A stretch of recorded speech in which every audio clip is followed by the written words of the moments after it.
Welcome to Watch, Review, Repeat. This is the podcast where two best friends discuss the latest in film and television and then do it all over again the following episode.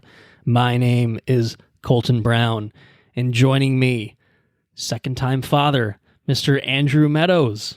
Hi, I'm here. A very tired man, a very exhausted man, Andrew Meadows. The days, they've all begun to stretch into one enormous day, but we are here. We are here for the first time in quite some time.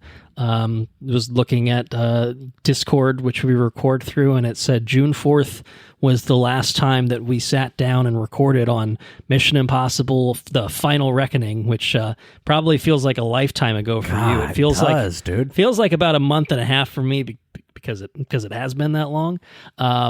But it seems like forever ago.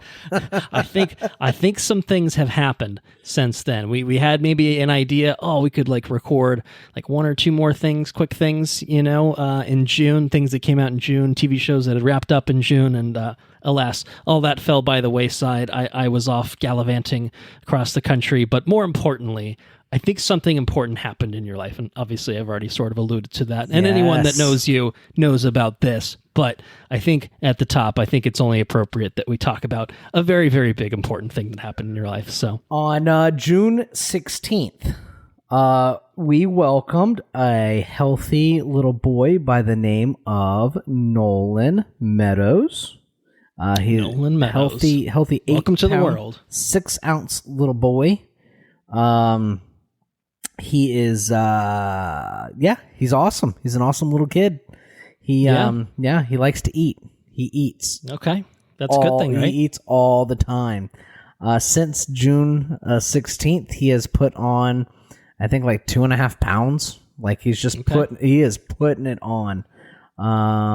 Strong little boy. He can hold up. He came out and immediately could pick up his head and stuff, and, he's doing all the stuff new babies do, which is pretty much just eat and poop, and that's pretty Sometimes much it. they sleep. In small intervals, I guess little bursts maybe. He's not as bad as he was. He's starting to really get better. We break the shifts up into, there's 3 major shifts. We have the midnight shift, and then the middle of the night shift, and then the early morning shift. And we kind of bounce between that first one. Sarah always picks up that second shift because she's in summer break and I have to still go to work now. So she always picks up the middle of the night shift, and then I pick up the early morning shift. So it just depends on how the night goes, who picks up that first one. But he's not a bad sleeper. He's not a bad sleeper. He's pretty good. He's getting better as time goes on, as they start to develop that rhythm. Sure. And I feel like we're much more. The first with Bennett, it was all just a whirlwind. Yeah, you didn't know what you're doing. I mean, it's the first time, you can read however much you want to read, but until you're doing the thing, I'm sure it doesn't really translate, but maybe round 2 is a little easier. You maybe know what to expect and have a better idea of how to, handle things. Absolutely. Certainly in terms of managing time and schedule, it sounds like you've probably had more of a plan for this time than you probably did with Bennett. But, Bennett was a little bit more, like I said, we didn't know what we were getting into or anything else, and so with Nolan, we're dialed in. You know what I mean? And we're as a result of being dialed in, we're more able to really savor these early moments. Where you're just grappling with all the newness with the first child. The second child, you can really savor the quiet times, when you're feeding them and just all the just little stuff, you know what I mean? Stuff that goes by really quick with the first one. And this is going to be our last one because, Sarah had her tubes tied, and they were actually removed. So this is we're 2 when we're done, and we're really savoring every moment with Nolan, so maybe 2 is a good number though, They start to outnumber you. I don't know what that feels like. I mean, it's already crazy with a 2-year-old and a newborn, but Bennett's really warm and loving towards Nolan, which is awesome. Oh, good, good. Calls him Bobo and wants to give him kisses and stuff. Sometimes he gets a little aggressive with his hands and his love, so we have to like push him off, but he's still a 2-year-old. Yeah. He's still a 2-year-old. Exactly. Kind of reminds me of like little kids trying to pick up cats and they just kind of like bear hug the gut of the cat, and pick them up. It's almost like that. But it's totally awesome. Totally awesome. Nolan's good. There for a little while, we thought he had a heart problem because they detected there's a flap. I didn't know this. You might know this. When babies are in the womb, they can't breathe air, right? They get all the oxygen from their, they bypass their lungs because they're not using them. And then when they develop their lungs, and when they come out of the womb, there's a flap that closes that bypass off. So rather than circulating between the valves of the heart, now the blood goes to the lungs to pick up oxygen, right? Versus just circulating within the heart. It's around the heart. Well, Nolan had a bigger flap and it wasn't sealing in his heart. It didn't seal very good. Anyways, we thought it was going to be a big deal. Everybody acted like it wasn't a big deal. So I guess it's not a big deal, but it felt like a big deal to me. Anyways, we went to the cardiologist this Monday. On Monday, we went to the cardiologist, and he has a 3 millimeter little hole. I think they call it a PFO. Okay. And 1 in 4 adults or 1 in 3 adults have it, and it's not a big deal at all. And so it's good. Good news for Nolan. That hole can close up on itself. We're going to go back in 6 months to see if it did. If it didn't then we check it in 4 or 5 years. And then if it didn't then he checks it when he's 18 years old. And if it doesn't end up closing up, well, then he just lives with it and he can't scuba dive. And that's it. So it's good.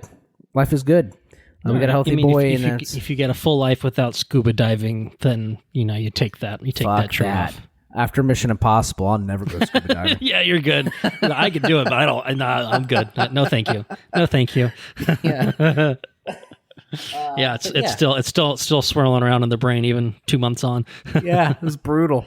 So now we have 2 babies. We're traveling to Michigan on Thursday, which is 2 days from now, and I'm traveling with two children's.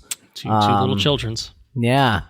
So this is your life now. You better get used to it. That's it. The traveling's going to be a unique experience, but Nolan's still at the age where the people, I think people might have you convinced that the newborn stage is intimidating, and it is because they're so fragile. They're just fragile little beings. Yeah. All right. Sure. The true challenge is when they're mobile and they can run and do things, and two is proving to be a challenge. Yeah. Well, it was literally just I literally listening through the Mission Impossible episode, and there's a moment where Bennett magically opened the door to the man cave on his own and fell in. I remember that. Yeah, he's never opened the door before. Usually like, the little interruptions, I try to edit around them for the final cut, but it was so funny I kept it in because I just thought it was hilarious. I hope our listeners enjoyed that as well. But yeah, they're just fell in under the weight. Just little curious humans, ready to explore. And what is this? What's this? Can I put this in my mouth? Can I eat this? Yeah, it's a whole thing. Oh man. Well, that's. I tell you what, though, it is and I mean it from like every ounce of my being. It is the best experience. It is totally and incredibly awesome to just develop interests, like you're just cultivating a human, and I think that's you're cultivating the human experience and what he is to expect and how to treat people and it's just really, really awesome. There's a lot to catch up on. We don't need, sure. I don't want to, I did this up front because it's a big fucking deal. Obviously, yes. It's something that I think trying to dance around it for 2 hours would be silly. But yes, I have been up to a lot, as I sort of mentioned, and I'm sure that it's been a long time. well, you spent some time at home. I think you did at least have a little bit of time. 2 weeks. Yeah, 2 weeks off. Yep. Not enough time away from work, I'm sure. But I guess it's better than nothing. But yeah, no, lots of stuff happening in both of our lives. But certainly this is as I said, it's a big deal. It's a big deal. So another little human. Yeah, I'll say congratulations to you and Thanks, Sarah. Man. I'm very happy for you both. I haven't met Nolan myself, so I don't know when I'll be down there. Probably end of the year, right? Are you coming down the end of the year? Yeah, maybe October. I think I'll definitely be in Florida, so we could try to figure something out potentially. Okay. But we'll certainly make it happen at some point. But yeah, just really happy for you guys, and I'm glad that the heart scare is not perhaps not as a bad big deal. as feared. Yeah. So obviously that's good news. So I hope you've got some coffee over there. I don't know what you're drinking, but we've got some stuff to talk about on this episode. We've got a big show to talk about. I don't even think we said what we're talking about. It's in the title. Yeah. People know what we're talking about, but I don't think, however many minutes we end to this episode I don't think we've actually said that we are talking about Andor on this episode. Finally, we're gonna do a full deep dive on Andor because we did not talk about season 1 after it came out. I mean, we talked about it. I should say we talked about it. We certainly talked about it, but we didn't do an episode on it. We never covered it because I was super late to the party on it.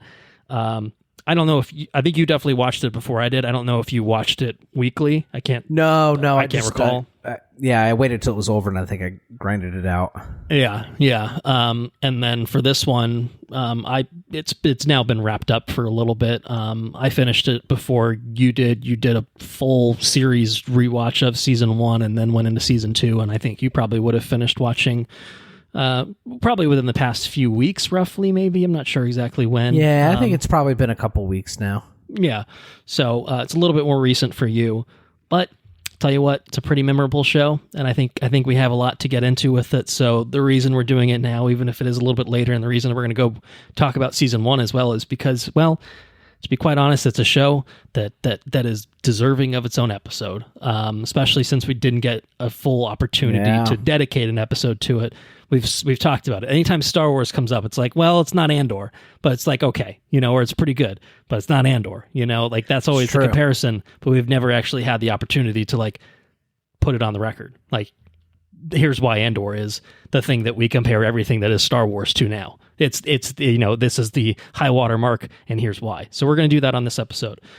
So we will talk about the series overall and non-spoilers. We'll do full spoilers for both seasons, the full complete 24 episodes of Andor, and we'll do that in a little bit. But because it has been such a long, well, we're going to have a lot to say, so that's the number one reason. But number two reason is, it's been so long since we recorded. We talked about baby Nolan, obviously, a little bit already, but there's obviously a lot that's been happening in our lives. So I think we'll have a pretty extensive set of things to catch up on later. So try to keep the news light so we have plenty of time to talk about the many, many things that we want to talk about, including Andor.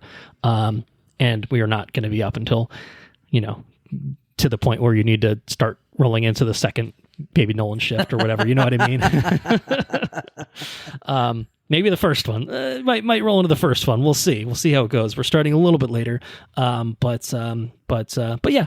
So I think, it's been a month and a half, but I think before we truly fully get into some news, we have to start things off in true watch, review, repeat fashion. I think with a couple things, but principally, first up, a totally embarrassing dad joke. Now that you've got double dad energy, full double dad energy, you got to have some goods for us. And like, it's flowing through you, I have to imagine. So, I pulled this. It's funny. This is the first card I pulled out, and I don't think there's been a better watch, review, repeat dad joke. This is it. This is the peak. Aside from the Spartacus one, that one was fucking perfect. Spartacus. Yeah, the Spartacus. That's it. That was good. But how would you find Will Smith in the snow? With fresh. Look for the Fresh Prince. Stop. Yes. Is that it? That's it. Oh, yeah. Oh, man. I think that's the fastest I've ever come up with it. Super quick. Very nice. Wow. I didn't follow the Fresh Prince. There wasn't a minute that I clipped out in editing and I was just like, let me just furiously type it into Google and see what the answer is. I didn't do that. I promise. I swear. There's no clacking going on this end. That's something to be proud of right there, dude. All right. Okay. That dead energy is it's going through the Discord right now. It's an aura. That's it. That's an aura. That's right. All right. Well, that was faster than expected, but satisfying nonetheless. I'm getting better at these. I have a fun fact, a very small fun fact about Andor that I'll throw out because it wouldn't be a watch review repeat episode or true return to form without a fun fact as well. So I'm gonna throw some numbers at you. You don't have box office numbers for something like this. It's obviously a streaming show on Disney Plus. But what I can tell you is that for the 24 episodes of Andor, Tony Gilroy, the creator, revealed that they spent $650 million on this show. Isn't that nuts? For 2 seasons or just for this? That's for the whole show. That's for both seasons series combined. Okay, that's the whole series. So that's 24 episodes, probably looking at 40 to 50 minutes to an hour for each. So however many hours that adds up to, dude. We're probably 20-ish hours of content, somewhere in that ballpark. $650 million. So, I mean, I guess if you if you think about it as if you split that into 2-hour movie chunks and then what's the budget per thing, maybe that's not crazy, but also this isn't a movie. This wasn't put out in theaters. This is straight to Disney Plus. They did put the first season out, I think, on 4K and a steelbook thing. But yeah. God, that's incredible. Isn't that absolutely wild? Is that no sort of record or anything? It's one of the most expensive TV shows of all time. I don't know if it is the most expensive TV show. I think if you think about something like Lord of the Rings, Rings of Power, if you're factoring in, the price of, buying the rights to make that show and then adding the budget in, it's probably tops this. But I guess at the same time, if you look at it, this how much did Disney spend to get Lucasfilm under their, belt? Then, you could maybe do the same thing. And this would certainly be more expensive because that was a multi-billion-dollar purchase. But yeah, no, I mean, and it's, good, great. I'm glad it's not my money. How did they justify that? Was it just based off the merit of the writing material, you think? I don't know. I think that when it started, it was kind of in that era of we want shit for Disney Plus. Right. So no one really bats an eye at making a show about a secondary character from Rogue One, who is maybe the secondary character from Rogue One, but he's not the main character. Jen's the main character of Rogue One. Cassian's probably number 2.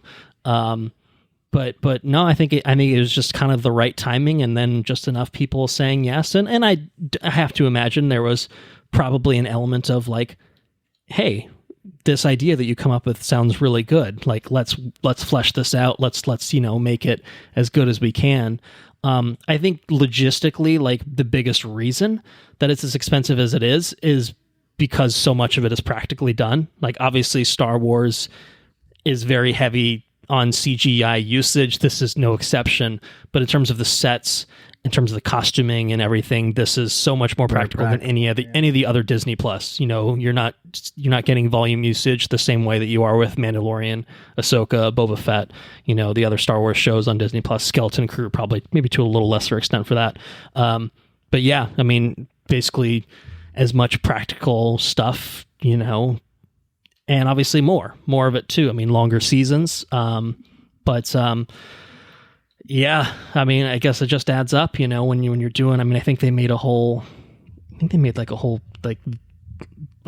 town set, I think, for at least the first season, which maybe was used in the second season as well. Like true Star Wars fashion and old school fashion. Didn't they make that one? Yeah. That one city that's in Tunisia or something like that? Yeah. Yeah. Mm-hmm. Yeah. So I don't know. I mean, I'd love to look at the budget sheets and what's this? I mean, I'm sure Diego Luna is taking home a decent amount of money. I'm sure that Stellan Skarsgård doesn't come super cheap. He's got to be expensive. He's got to be. But it's not a show with huge, massive stars overall either. So it's not something where it's we got we're paying Robert Downey Jr. $50 million to be in our Avengers movie because he's Robert Downey Jr. It doesn't really have anyone quite on that echelon, I wouldn't say. No. So no, I think it really was just throwing money at making this as just full on as possible, which is great. Will never happen again, probably. But I think it's just we live in a world that has problems. We'll say it has problems. Okay, let's put it. That's probably putting it mildly. But as dark as this timeline has become, it did give us a $650 million budgeted Andor show. Is it worth the trade-off? Arguably not. Probably not. But we'll talk about we have to take the wins where we can get them, and I think that this is an absolute win. What was the budget for Rogue One? Oh, probably.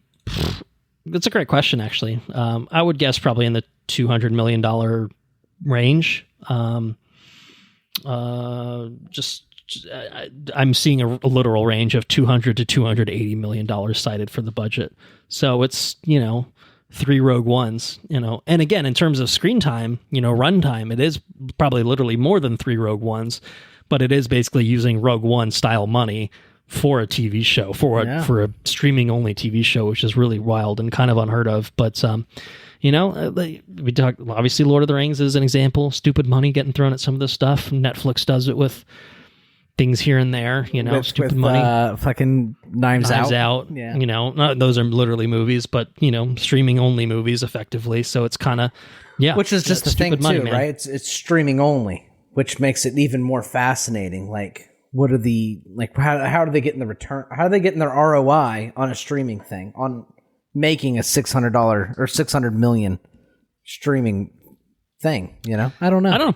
I think it's a valid question. I don't have the answer. I guess they have ads now, right? You can get an ads with ads. Disney Plus.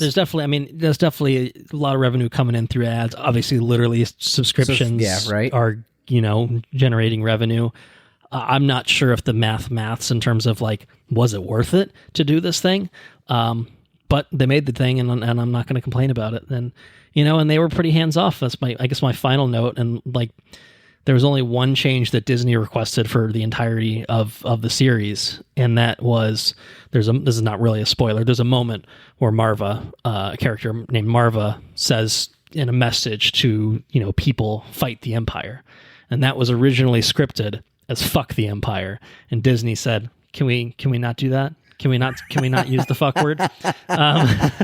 So that's the one thing that they were like, I don't know, but I don't know. Fight the Empire almost works better. It's actually not even a bad change overall. Obviously, it's making it a little. It seems a little bit more refined, anyways. This is a there's a lot of shit that this show covers in terms of it goes places. You know what I mean? Places that Star Wars very typically steers away from. Or handles a bit more lightly. So I watched a video. I watched a thing, a YouTube short, I think they're called. With the guy that voices Murdoch. He was the host of 1 vs. 100 or whatever. I can't think of his name right now. Oswald, sure. Oswald Patton Oswalt. Is that his name? Yeah, that's definitely a person. It's probably who you're thinking of. Okay, shorter guy, glasses. Yeah.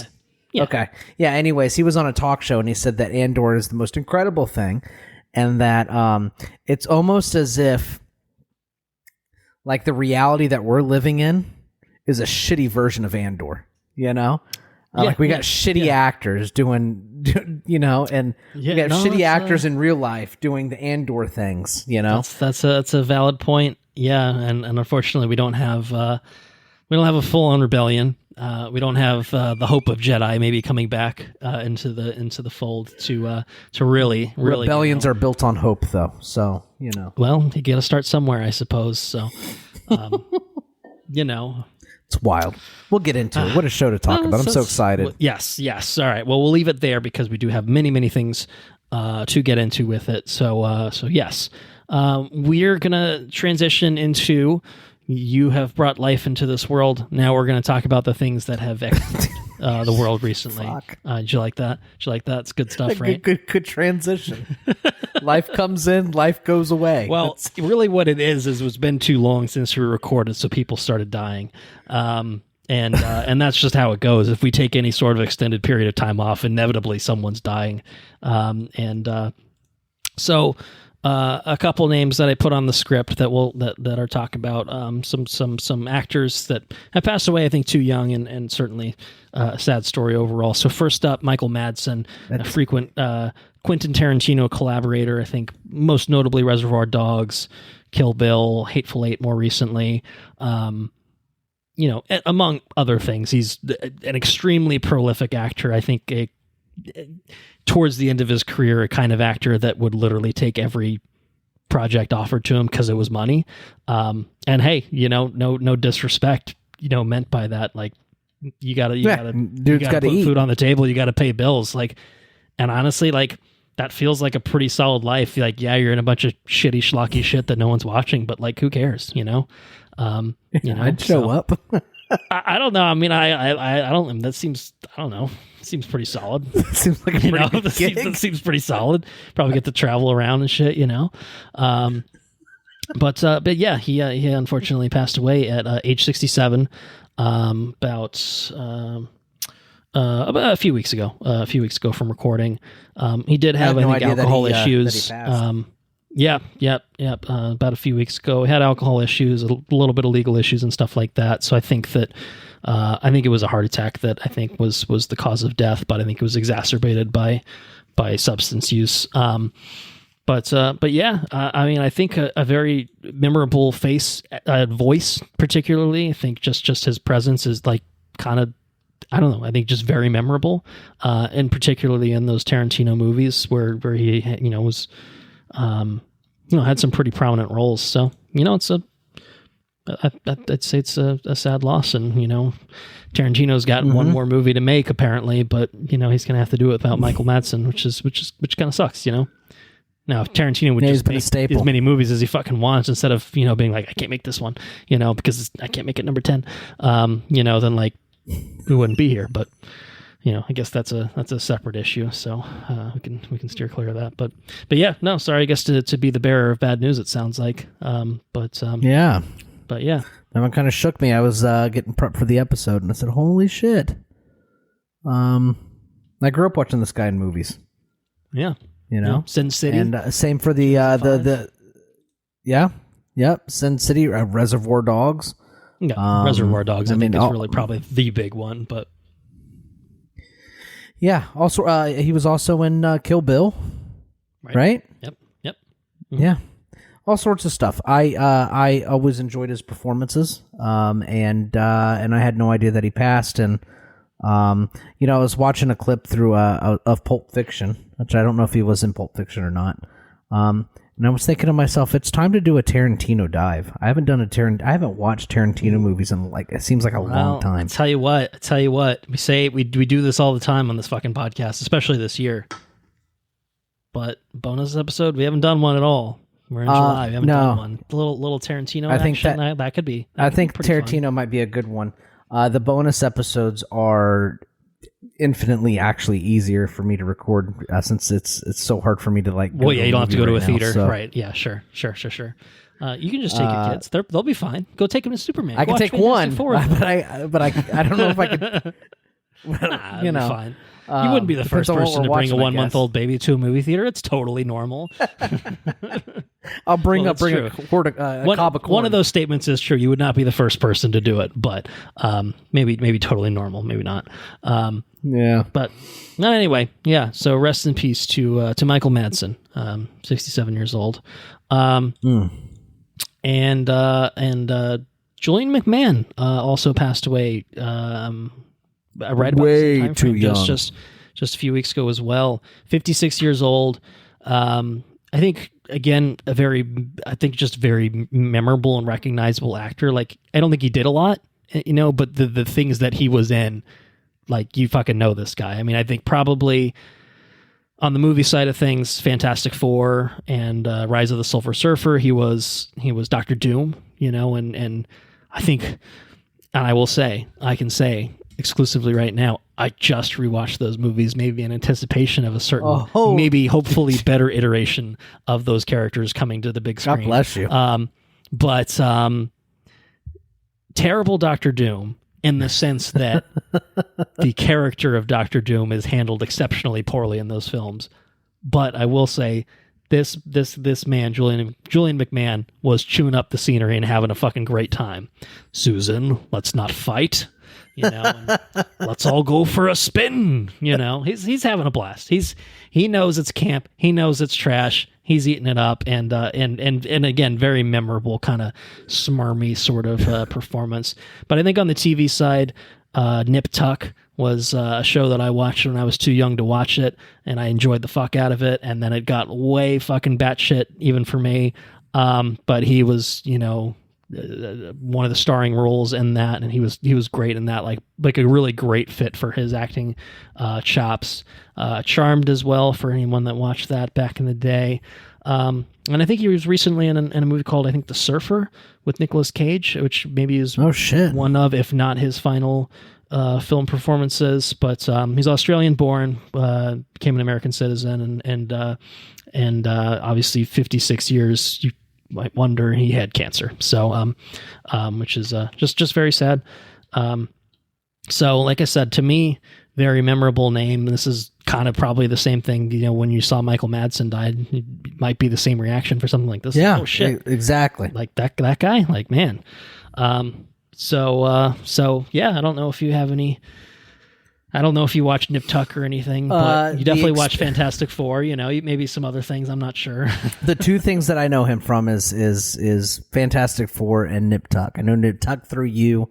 Come over, right, okay, watch a couple episodes or whatever. He's the Nip Tuck guy. He's one of the plastic surgeons or something like that, right? Right. Exactly. And then Fantastic Four, Doctor Doom. So the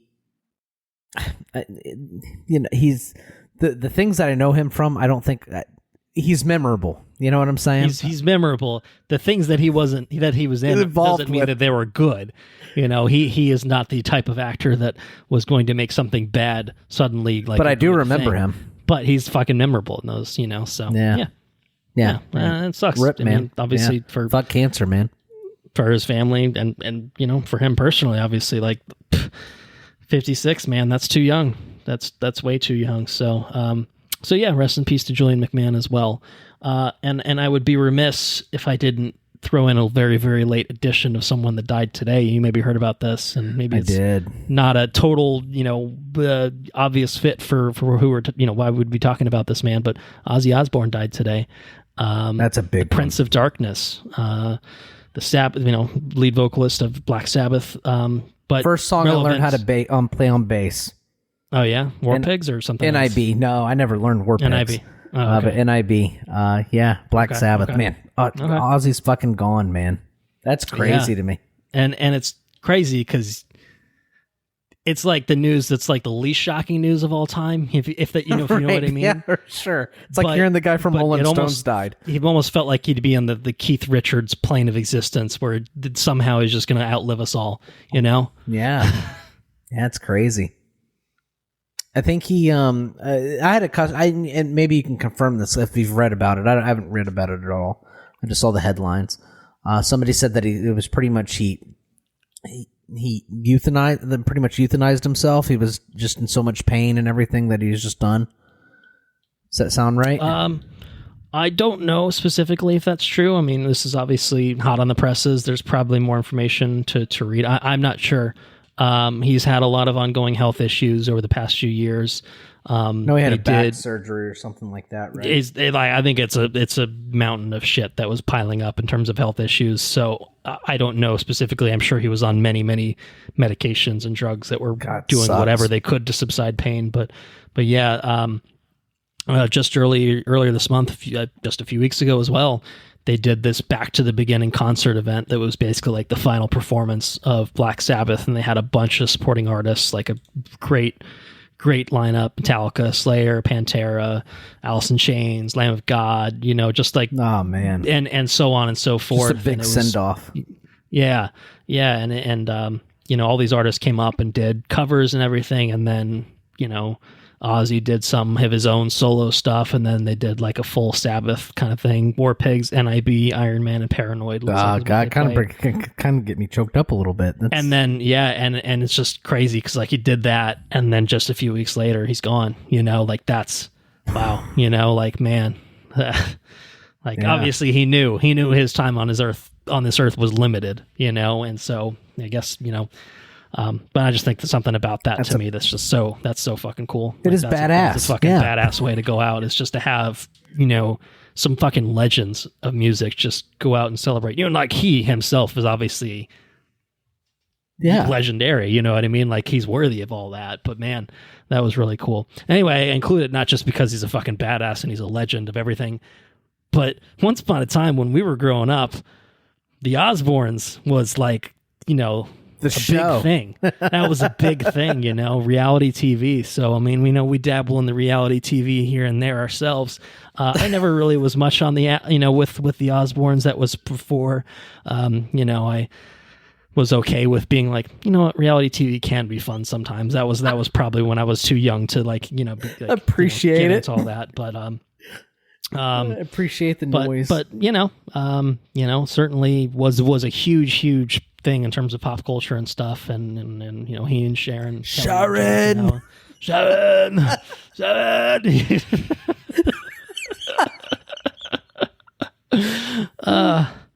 And in a weird sort of synergy, frequent collaborator and guest Enrique Jaime just sent us a video of Ozzy performing Crazy Train live and said R.I.P. to this crazy and legendary man. So I did not steal his words. Again, there was not a minute where I looked at that and cut it out in editing, but I fully agree with that. R.I.P. to this crazy and legendary man, Ozzy Osbourne. Yeah. So like I said, it's a late add in here. Yeah, he wasn't in the script, but man, what a fucking guy, huh? Yeah. Yeah, might put on some Sabbath after this. I've been listening to it. It's very good. Yeah. I've always been a fan. Always. Big fan. I don't know, man. The passage of time is a fucking wild thing, Yeah. Anyways. Well, let's move on. We've got a couple headlines, a couple trailers, then we're going to get into Andor. And obviously there's a lot of news that's happened in the past month and a half. There have been more than two trailers I that see have been two released things. to the I world. see 4 things here that possibly happened. There are 4 things that we're going to talk about. 2 headlines, 2 trailers. That's all that happened. That's all you need to worry about. Anything else that's happened in the globe, the world, the political scene, it's just noise, right? We don't need to worry about that. Because our headlines, I figured, well, because we have so much other stuff to talk about, because, we could be here talking about 20 trailers if we really, really wanted to be. We could be talking about Mortal Kombat. Oh, dude. We could be talking about maybe Tron, or I don't know. There's some other stuff that's come out, but Mortal Kombat. Well, we're going to talk about it, just not on this episode, although we're sort of talking about it now. It looks like Mortal Kombat. I'll say that right now. That's my preview for maybe next episode, or the episode after that. We'll see. No, I tried to limit it because, Andor is going to be a conversation. Yeah. Baby needs some time to, we did that obviously, but, we needed some time to talk about that. We need some time to talk about the other things. So trying to keep things on the slimmer side of things so that we can, still get to bed at a recent hour and not get you into the mid shift or whatever you called it. I already forgot. Mid shift. Yeah.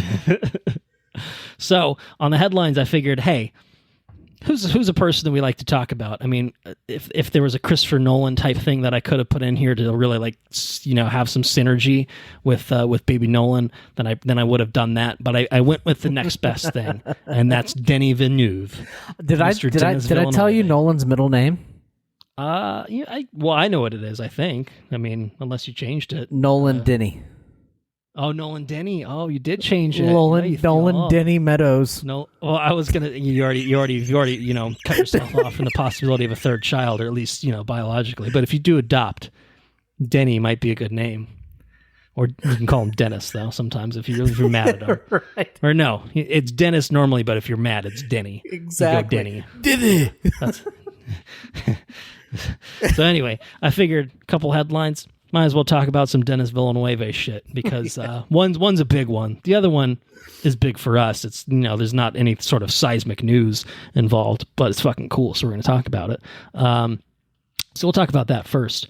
We have a title for that third Dune film. It is not going to be called Dune Messiah as the book is called, that it's going to be based off of. It's going to be called, wait for it, Dune Part 3, which I think makes sense, is certainly in line with Dune Part 2. They didn't Mission Impossible it, and just decided to Dune Part 2, Part 1, and then change it to Dune Messiah and just be like Dune the Final Messiah or whatever, It's whatever bullshit they did. They committed to the parts. Yeah. They're committing to it, which is good.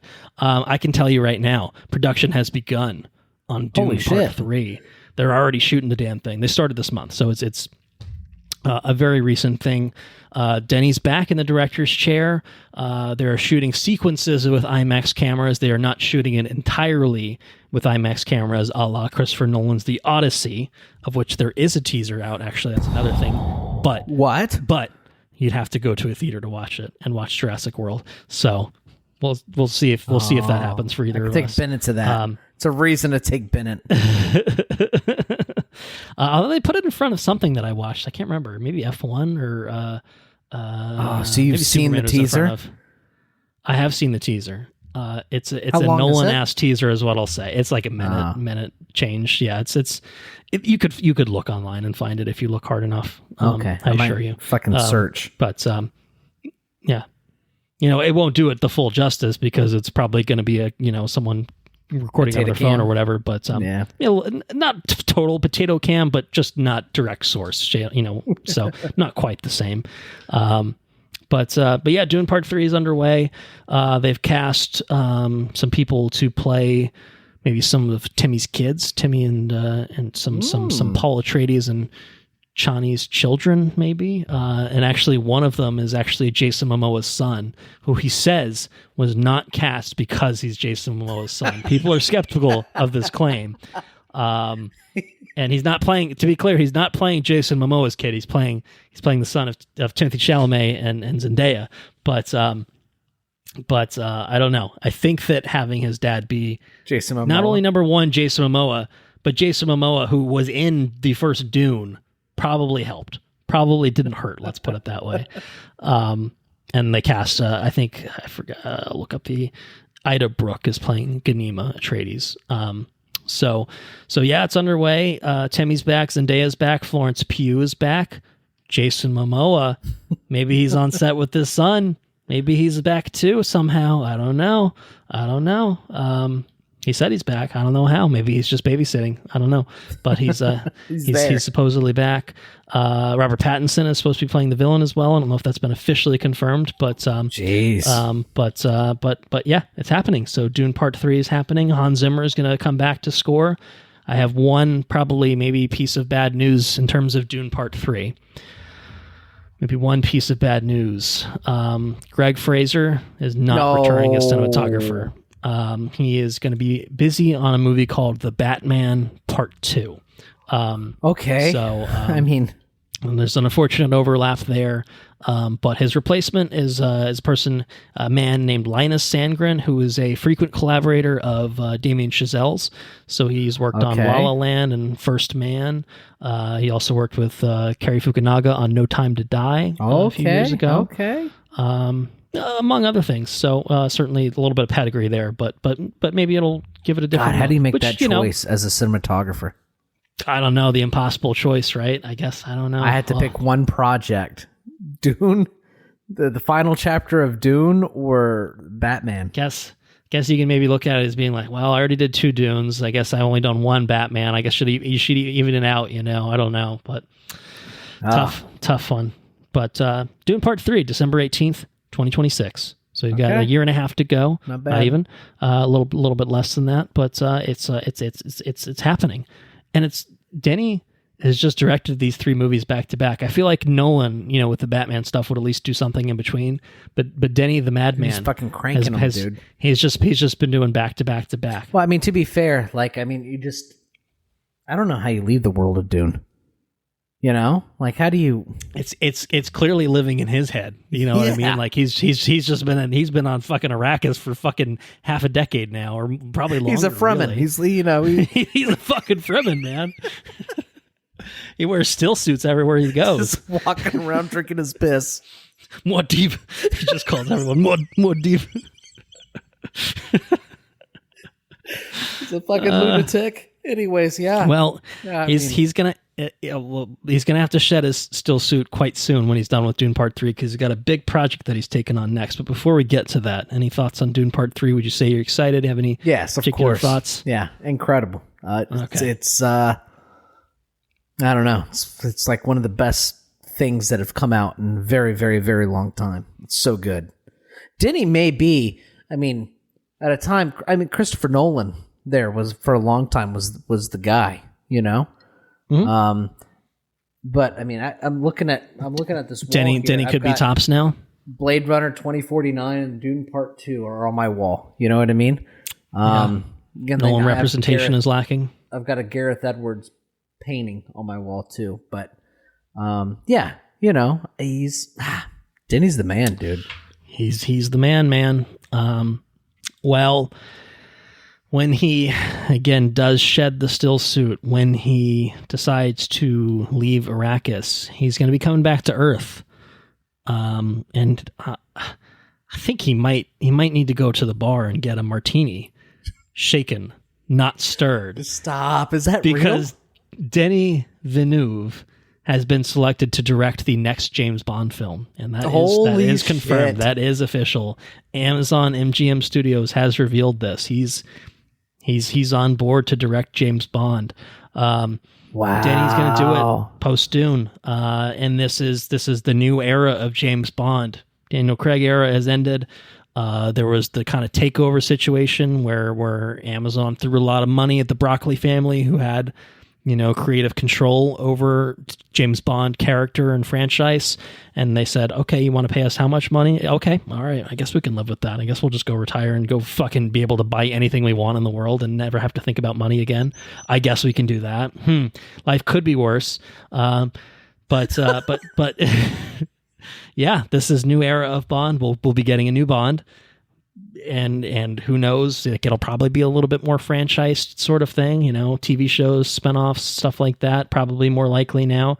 But I gotta say, if you're gonna take a swing and and try to get people on your side, and you're a big mega $1 billion corporation Amazon, I gotta say, bringing Denis on board to direct your next James Bond film makes me feel a little bit better about things. I can't lie. Yeah, it makes me pretty fucking excited. Yeah, that's incredible news. So that's the news. Denis going to be taking on Bond after he finishes up with his Dune trilogy. So, man, yeah, that's it's kind of a megaton. Like, we don't know who the fuck James Bond's going to be. We don't know what it's going to be about. Is it going to be another adaptation, of a Fleming book? Is it going to be an original thing? Who knows? Like, it could be anything. Is it going to be a period piece? Probably not. Moonraker. Oh man, there could be all sorts of crazy shit. Dude, but this alone, it's still it's a megaton. It's a big one. It makes you feel like, you know what? I kind of don't care because Denis not going to do this for a paycheck. He's not that kind of guy, And he's going to get a paycheck. Unless the paycheck's fucking big. Oh, no, the paycheck is going to be big. He's going to get the paycheck. I'm not saying he's doing it for free. He's absolutely not doing it for free. But he's not someone that's just going to be like, okay, $25 million to direct this? All right. Well, I guess I can just, shoehorn. Yeah, right. He's not going to phone it in. He won't phone it in. He won't phone it in. Oh, man. Are there rumors about who's playing James Bond? Not really anything solid. Just fan casts. They could go younger. You could go older. Probably younger. Probably makes more sense if you want to build it up as a franchise and keep them around for a long time to come. I don't know. Probably pick any youngish British actor, and you've probably got a decent fan cast. You got the guy that played the guy that already played kind of like a James Bond character in that show where they fucking finger at the at the dance party, or not the dance party, the fucking Kingsman. Yeah. Guy. You could What's do his name? that. Egerton. Egerton. Yeah, Taron Egerton. Yeah, could do that. I've seen Tom Aaron Holland. Taylor Johnson thrown out. Tom Holland. Oh, you're right. There were some rumors. I think Jacob Elordi was thrown out as maybe an option. He's Australian, but they've technically done an Australian as Bond before. I think actually literally Tom Holland was. Like there was like something like Tom Holland is on the short list. I don't know. I don't want that. Like even with Denny, I don't want that. I want Idris Elba. I stand behind that. I still want Idris Elba. Idris would be fucking incredible. And I could see Idris playing that. He played in a show. I watched it a while ago, the BBC show. Luther? Yes, where he played. He's just a detective, but he's like this your Luther. He just beats the shit out of you. You know what I mean? Yeah. I want Idris to play the beat the shit out of you James Bond, which I guess is more the same of the. It's a little, it's Craig-esque, right? It's Craig-esque, kind of a furtherance of that, but it's not a bad thing, man. No, it's pretty badass. But maybe it's time for a suave Bond. Maybe it's time for go back to like Pierce Brosnan was a little bit more. I mean, obviously it got pretty ridiculous and campy, but he himself. Was very much more in that vein of, well, I thought Christmas only came once a year, that sort of thing.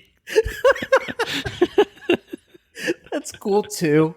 James Bond is. The thing is, Idris Elba could fucking do that. Tom Holland cannot do that. I mean, he pulled Zendaya. He's clearly got game, but can he do that? I don't know that sort of game. You know what I mean? I guess we'll see. It's exciting as much as I love the Daniel Craig Bond, and he is very much. I mean, I have to say, he's like our Bond man. He's like my right? Bond. Yeah, I appreciate the other Bonds. He went out with a bang. He did. We'll say, yeah. Quite literally, but he started strong. They ended it, and with a pretty solid movie. Like he had a good run.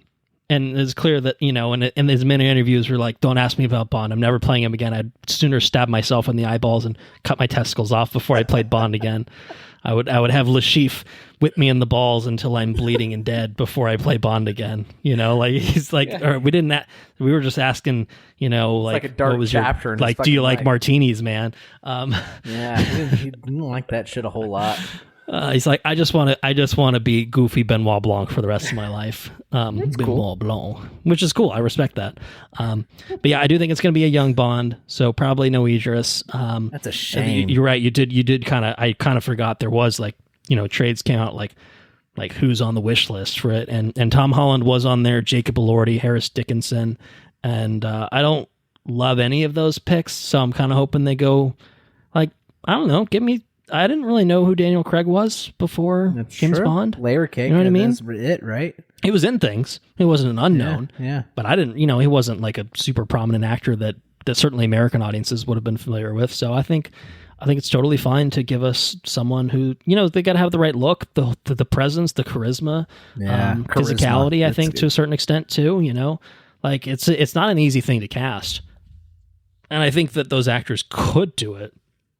But I don't know. Give me a fresh face. Like I don't know. I don't want Spider-Man to be playing James Bond. It's exciting. You know what I mean? It's an exciting time for Bond.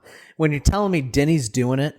Yeah. I mean that again. I go back adds. to that, and that I was like, all right, Denny's not going to fuck this up. Denny's not going to put some schmuck in here who doesn't give any James Bond energy whatsoever. Like he's not going to do that to us. So. All right. Well, did he? I don't want to linger on Denny, but Denny's making all the shit I want to watch. Do you know this? Like I don't know.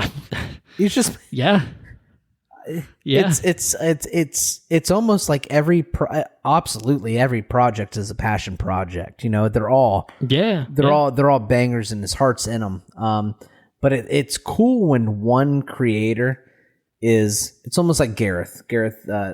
The Rogue One guy, Mm-hmm. Yeah. It's almost like one guy is just like me, just happens to be in the position to be making movies and stuff. You know what I mean? Mm-hmm. And it's everything he's putting out is just what I want to watch, and it's perfect. So Yeah, very excited for a Denis James Bond. Couldn't be more excited, actually. I think that's awesome. So, good news. Yeah, very good news. Yeah, so we'll certainly keep tabs on Bond as the casting rumors continue rolling in, etc. Get more information on what it's going to be. Era, I don't know. Lots and lots of details to come. Sounds like 2028 is the rough target, but I want a Dune cast list for fucking James Bond. Yeah, well, just as the cast starts rambling, every week we get more excited because the cast Dune, is more the Odyssey-esque of just like, oh my god, are you fucking kidding me? You know, yeah. I think that that would be fine too, because it's like, give me someone I don't really know for Bond, but then you can surround him with fucking everyone else that I do know. I'm like, that's fucking cool too, man. Yeah, it's cool. Yeah. Anyways, all right. We have to leave it there. We must move on to our trailers. I picked a couple trailers that, deal with space and aliens and stuff like that. I thought that maybe, sort of ties in with Andor. And, of course, they tie in with each other, actually, which is kind of fun, too.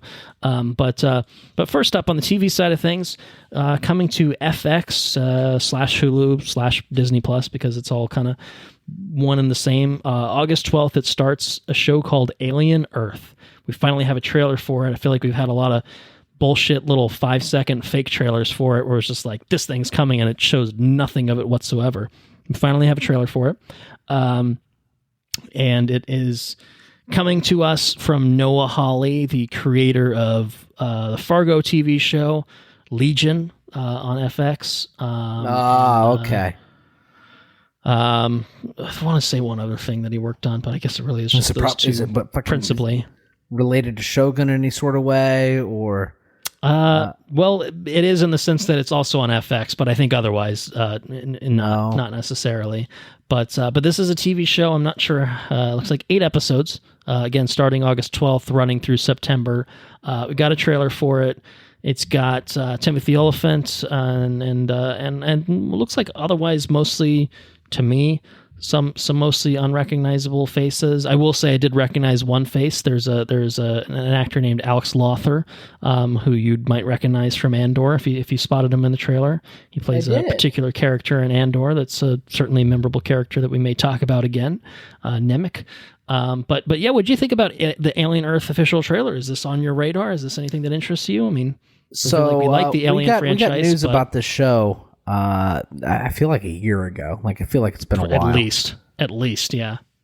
And I feel like I've been pretty down. Like I don't need Well, this. I mean, also it's called Alien Earth. It's like, that's not fun. I don't That's not interesting. Exactly. Inherently, it's just like, well, the fun of Alien is that it's not on Earth.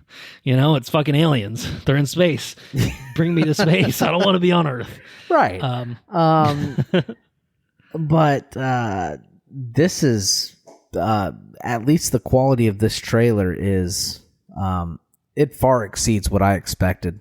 It was giving me movie quality vibes for me personally, and I'm just like looking at it. I'm like, narratively, I'm like, man, like how are there 8 episodes in this? Like, it just doesn't like it very much. If you told me this was a trailer for a 2-hour movie, I would have said, yeah, that makes sense. You know what I mean? 8 episodes of this, it's going to be fucking rough. I mean, it's going to be a ride. Yeah, or it's going to be really slow. I don't know. Or it's going to be really slow, one of the two. But it doesn't look slow. It looks like a ride. I'm very excited about this. I think this is probably going to be a hot take. The way that this trailer's made, if it could just be a marketing thing. But this trailer's a top-notch trailer. I like the sequence in the beginning, how it cues up with the countdown, and it's like a different, I think it's going to be a banger. I think it's going to be real good. I think it's going to be Shogun quality alien shit. I'm very, very excited about it. I think, FX really doesn't miss. I don't think, like, they don't put out, 100,000 shows a year, obviously, but I do feel like, I don't know, they put out some pretty good shit overall. You know what I mean? Like, I think, I haven't watched everything, but it's like everything that I have watched, I'm like, oh my God, this is great. You know what I mean? Shogun, obviously, probably being the most recent principal example of just being like, holy fuck, this is... And before that, for me, prestige shit. But there's a lot of shows that get a lot of praise too. Devs, we talked about obviously, and that was fantastic.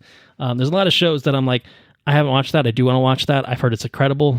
Critical reviews are great. The Bears one that was Atlanta, was it a comedy or not, whatever. But Atlanta, like they put out fucking a ton of stuff that like is at the very least, if I haven't seen it, like critically well lauded. You know what I mean? So, and this looks like it probably will be in the same category. I mean, just purely based off of production, design, quality, and like and it's like, oh man, Alien on Earth. But then I watched this, I'm like, honest, like this is not our Earth. You know what I mean? Like it's a futuristic Earth. Like it's different enough that I'm kind of just like, all right, this is maybe a little bit more like expansive in terms of things where it's just like it's familiar because it's Earth. But it's still pretty fucking out there. It's still pretty sci-fi. It's not just we're putting on Earth because we don't have the budget to do anything else. Like, no, they got the budget to do stuff here, clearly. Right. And it looks pretty good, Am I worried that, they threw Ridley Scott's name in the trailer? It's a slight concern. I'll have to confess. But, maybe Noah Hawley can be like, shut up, old man. Make your fucking Gucci movie. I'll make this. I know what I'm doing. I'm very, very interested in this. And I was interested because I like Alien, and Noah Hawley Alien show always sounded like a really cool thing. But now that I can see this, I'm totally sold, me personally. So I think this is going to be on my list for when it comes out, when it starts airing in just a few weeks, actually. Yeah, that's probably the best news of all. It's right around the corner. Don't have to wait long. It's one advantage. This trailer came out a month ago. We would have had to wait 2 months for it if we had talked about it sooner. There's actually an official trailer too that came out, but I figured the more trailers they put out, the more they kind of, they start to spoon feed you a little bit more. They get a little desperate, and I figured we could steer clear of that. Although I guess I sort of broke the rule with the next trailer. But yeah, any other thoughts for you on Alien Earth? Ready to talk? No, trailer? I am way more excited than I was before. So likewise. Well, do you have similar sentiments, similar feelings for Predator Badlands, which we got an official trailer for, following up on the teaser that we probably got? Well, we probably talked about it on the last episode, literally. I don't know if it was literally true. Probably within the past few episodes, we probably talked about it because it's been that long. But we have an official trailer for it that just dropped yesterday, I think, literally. Wow. And yeah, teeing up more of kind of what the story is in this. Obviously this is I think unlike other Predator movies that we've gotten where the protagonist quite literally does seem to be a predator. It's on this different strange sci-fi planet. You have Elle Fanning, so there is a humanoid character in this as well, but maybe half of a humanoid character if this trailer is any indication. So I don't know. What'd you think about this trailer? Did this do anything for you? This also looks better than... Like, I'm more interested in this than what the initial news and like that teaser or whatever we watched before was. Okay. This looks interesting. I think it looks fun. I don't necessarily know if I'm going to go out of my way to watch it in theaters, just because of the mountains I have to move to do that.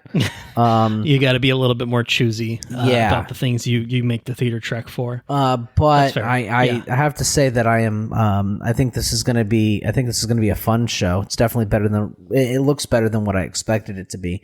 I also want to note the number one comment on the trailer that you linked.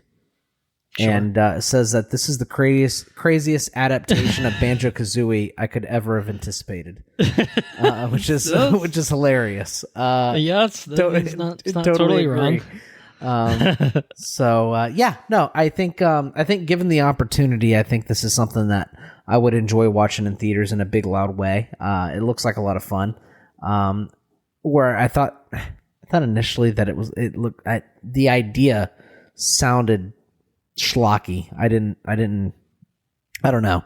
Initially it didn't land well with me. The only thing that kind of was exciting was that the Prey director was attached to it. Right. Yeah, and that's certainly still a big selling point. But yeah.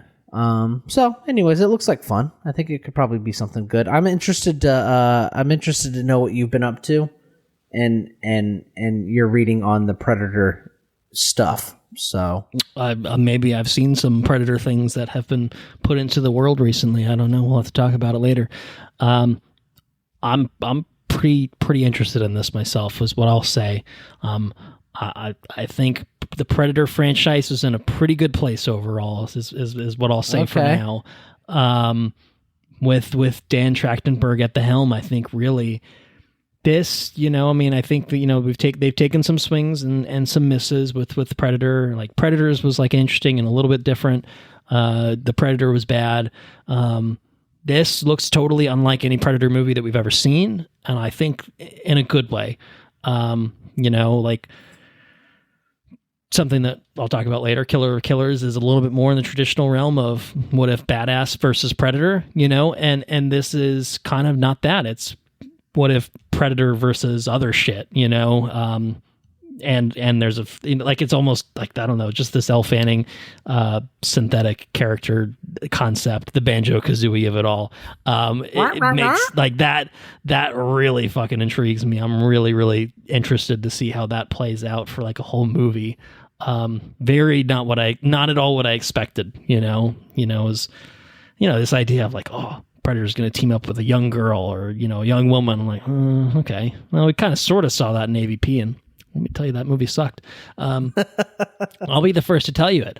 I really, really liked it when I was 12 years old and it came out on my birthday and I saw it in theaters, but it sucked. And I can tell you that with the benefit of hindsight.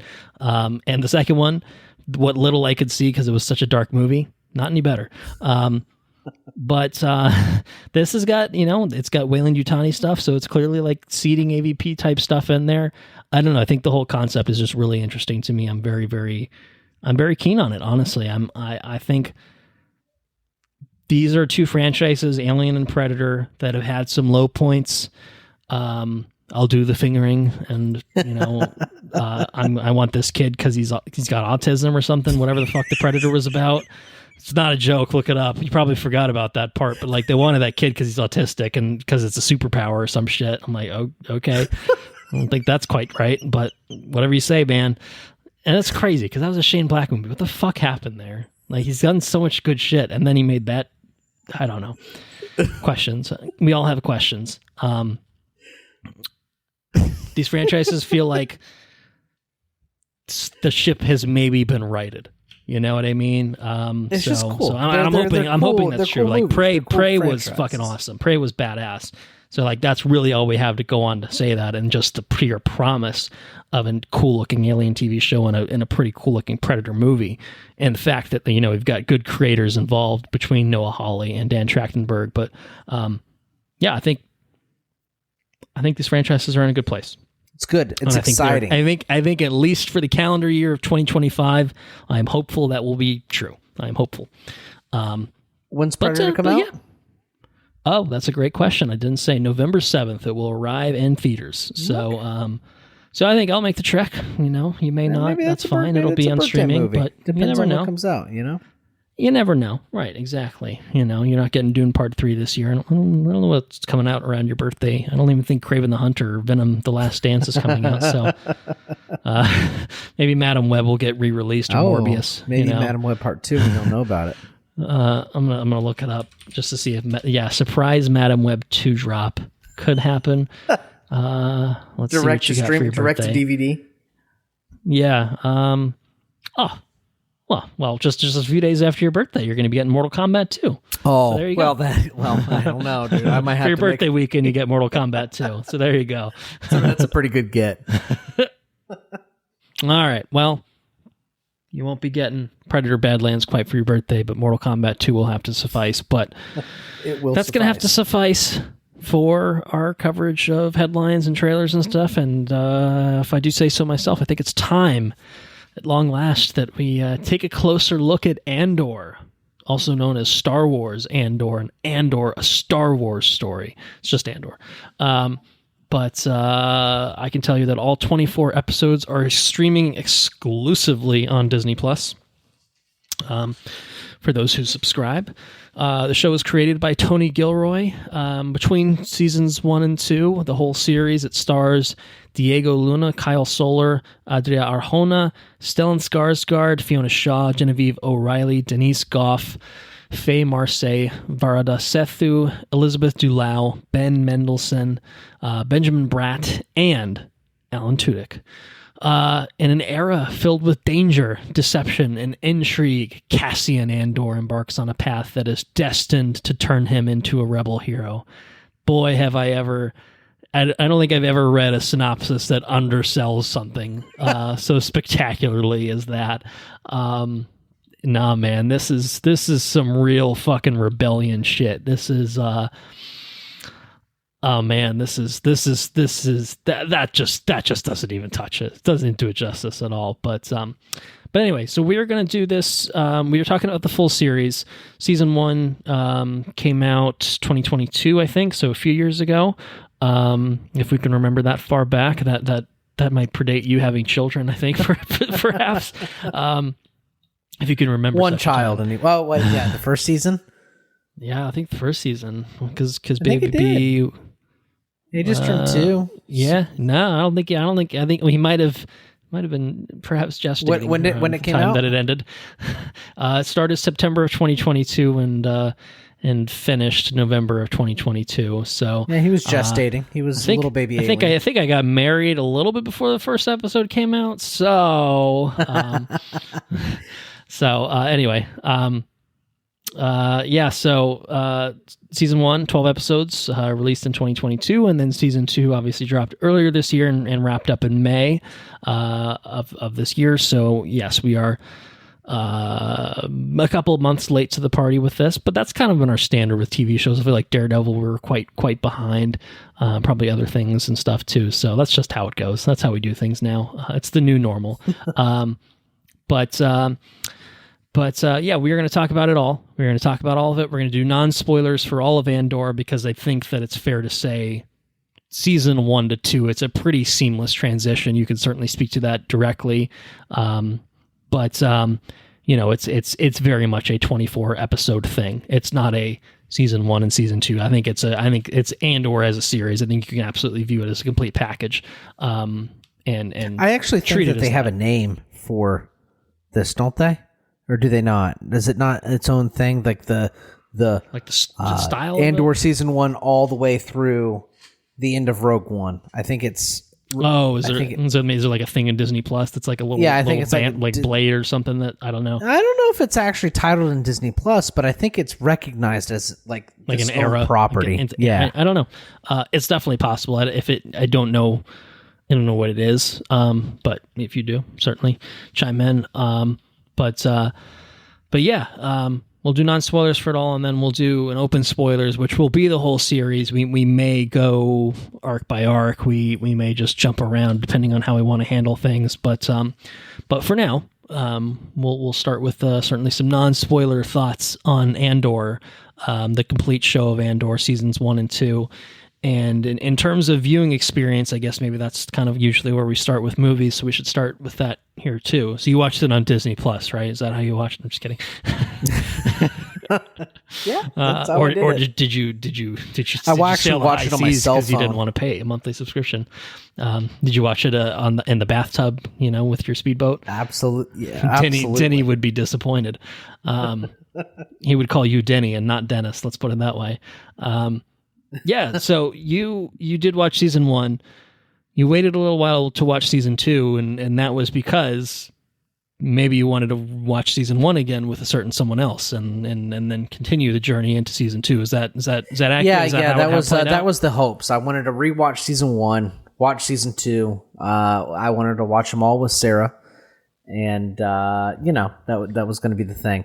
Sarah's going to be the thing. One or two episodes in, she's like, "This is just not my thing." Okay, so even like very early on in season 1, that plan fell by the wayside, which actually probably prolonged the experience because rather than being excited about watching an episode every night, I had to vie for TV time. Right, you're finding the time to do it. I feel that way. It's a lot easier when it's family time, and you're just like watching exactly the same. Why I tried to get everybody on board, but.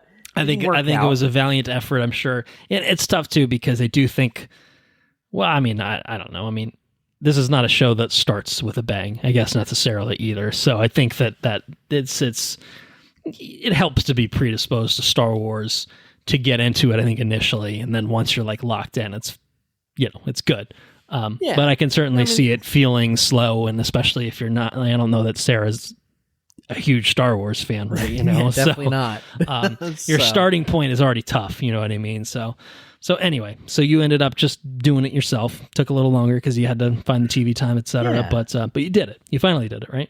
I did, and I have to say, my decisions on how I choose to digest television shows is sometimes questionable. Sometimes it's not the best way to. Sometimes you watch things. 6 episodes of House of the Dragon at work or whatever you did. yeah. That was a very poor choice.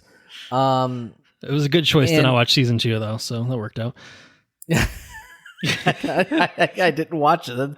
I'd be excited to hear about that. It might be fine by the time season 3 comes out because then it'll actually have finished the story. But anyway, that sounds like my Halo reasoning. It might be fine. We're just one more episode. It's better than Halo. That's doing it a little bit of a disservice. It just didn't have an ending to the season, and that's all. But anyway, we're here about Andor. Yeah. So I forget where I was getting at, but the way you view television shows. Yeah, sometimes not if I have optimal. If I have the ability to watch everything all at once, sometimes I really try to just. I don't want to stop. You know what I mean? Yeah. And sometimes my inability to control myself, it dampens the experience a little bit.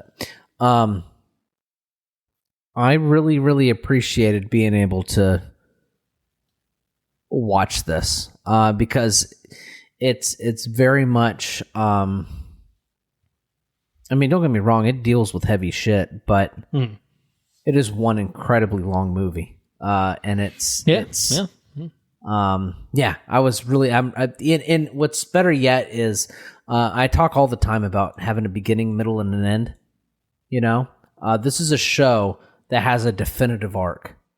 We already know where the arc goes. Say, in a way, we have the end point already set up. It's Rogue One, right?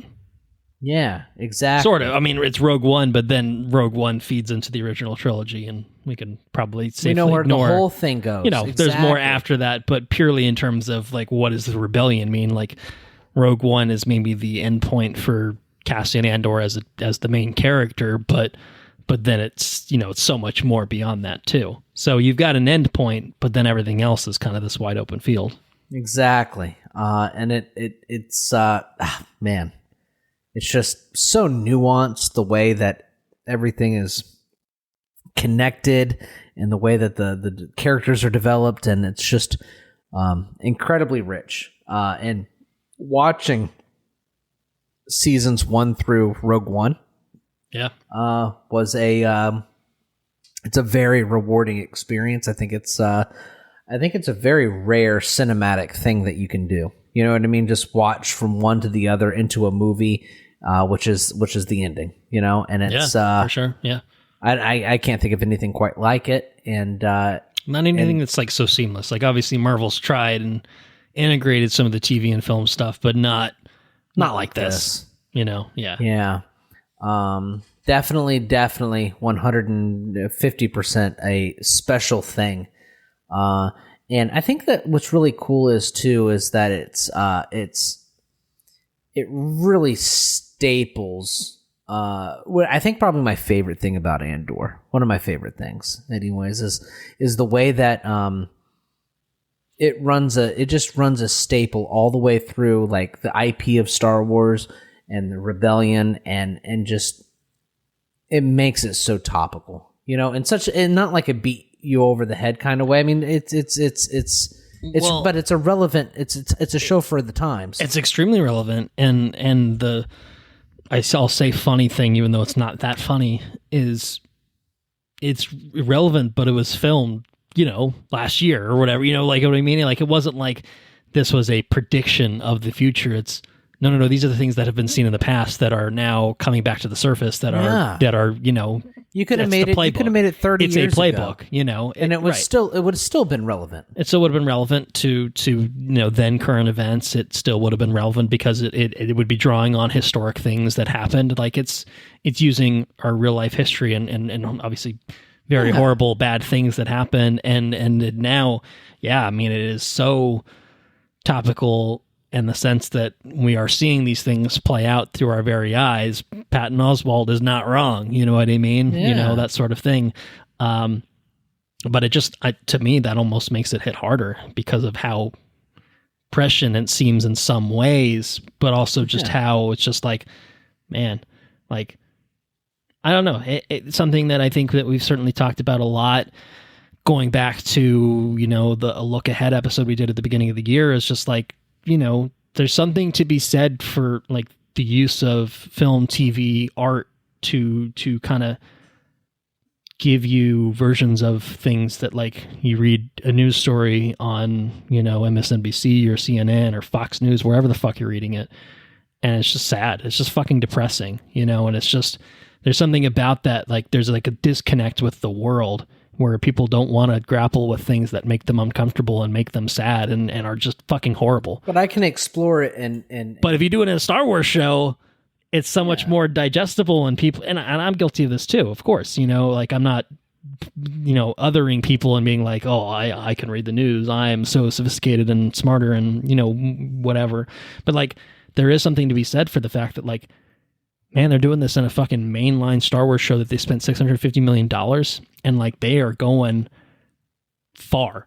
They are going into it, you know, and it's not a direct reaction to what's happening in the world today, but it's a reflection of it. And it's a reflection of it because, you know, these things have been seen before. There was probably some reasonable expectation that like, hey, if things go sideways in some, you know, some ways, like we could be looking at something like this in the future. Like this is the thing that things could fall into. It happened before. It's happening now. It's happened before. It could happen again. Maybe it will. Maybe the time they were making this, you know, like this is not some crazy far-fetched sci-fi, you know, galaxy far, far away a long time ago sort of thing. Like, nah, man, this could be here and now, you know, potentially. And so it's the fact that they can do that and through this Star Wars show that just, man, it makes it so I mean, it's like taking the things that, like, you know, we love. Like, we love Star Wars. We like characters in this. You know, we see some familiar characters, we see familiar faces, but then to just merge it all with just the horrors of reality and you know,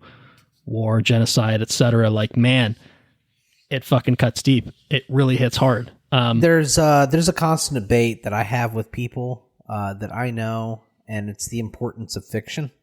Totally. And I think that's probably kind of what I'm trying to get at is like people can grapple almost more easily with this sort of thing if it's presented to them as fiction. Maybe they don't understand fully like how it actually, like how you can like draw it like, well, if you feel this way about it, like, why don't you feel it about it in real life? You know, like there might be a disconnect, you know, in some way, some sort of ways where it's just like, we're talking about Daredevil as another example, like, Kingpin's the bad guy. And it's like, who do you think he reminds you of? You know what I mean? Like, you know, like there's shit like that. Like that wouldn't, I think you talked about, maybe that's a little bit more overt, a little bit more on the nose than something like Andor is. I think Andor has a little bit more subtlety in terms of that sort of direct type of commentary.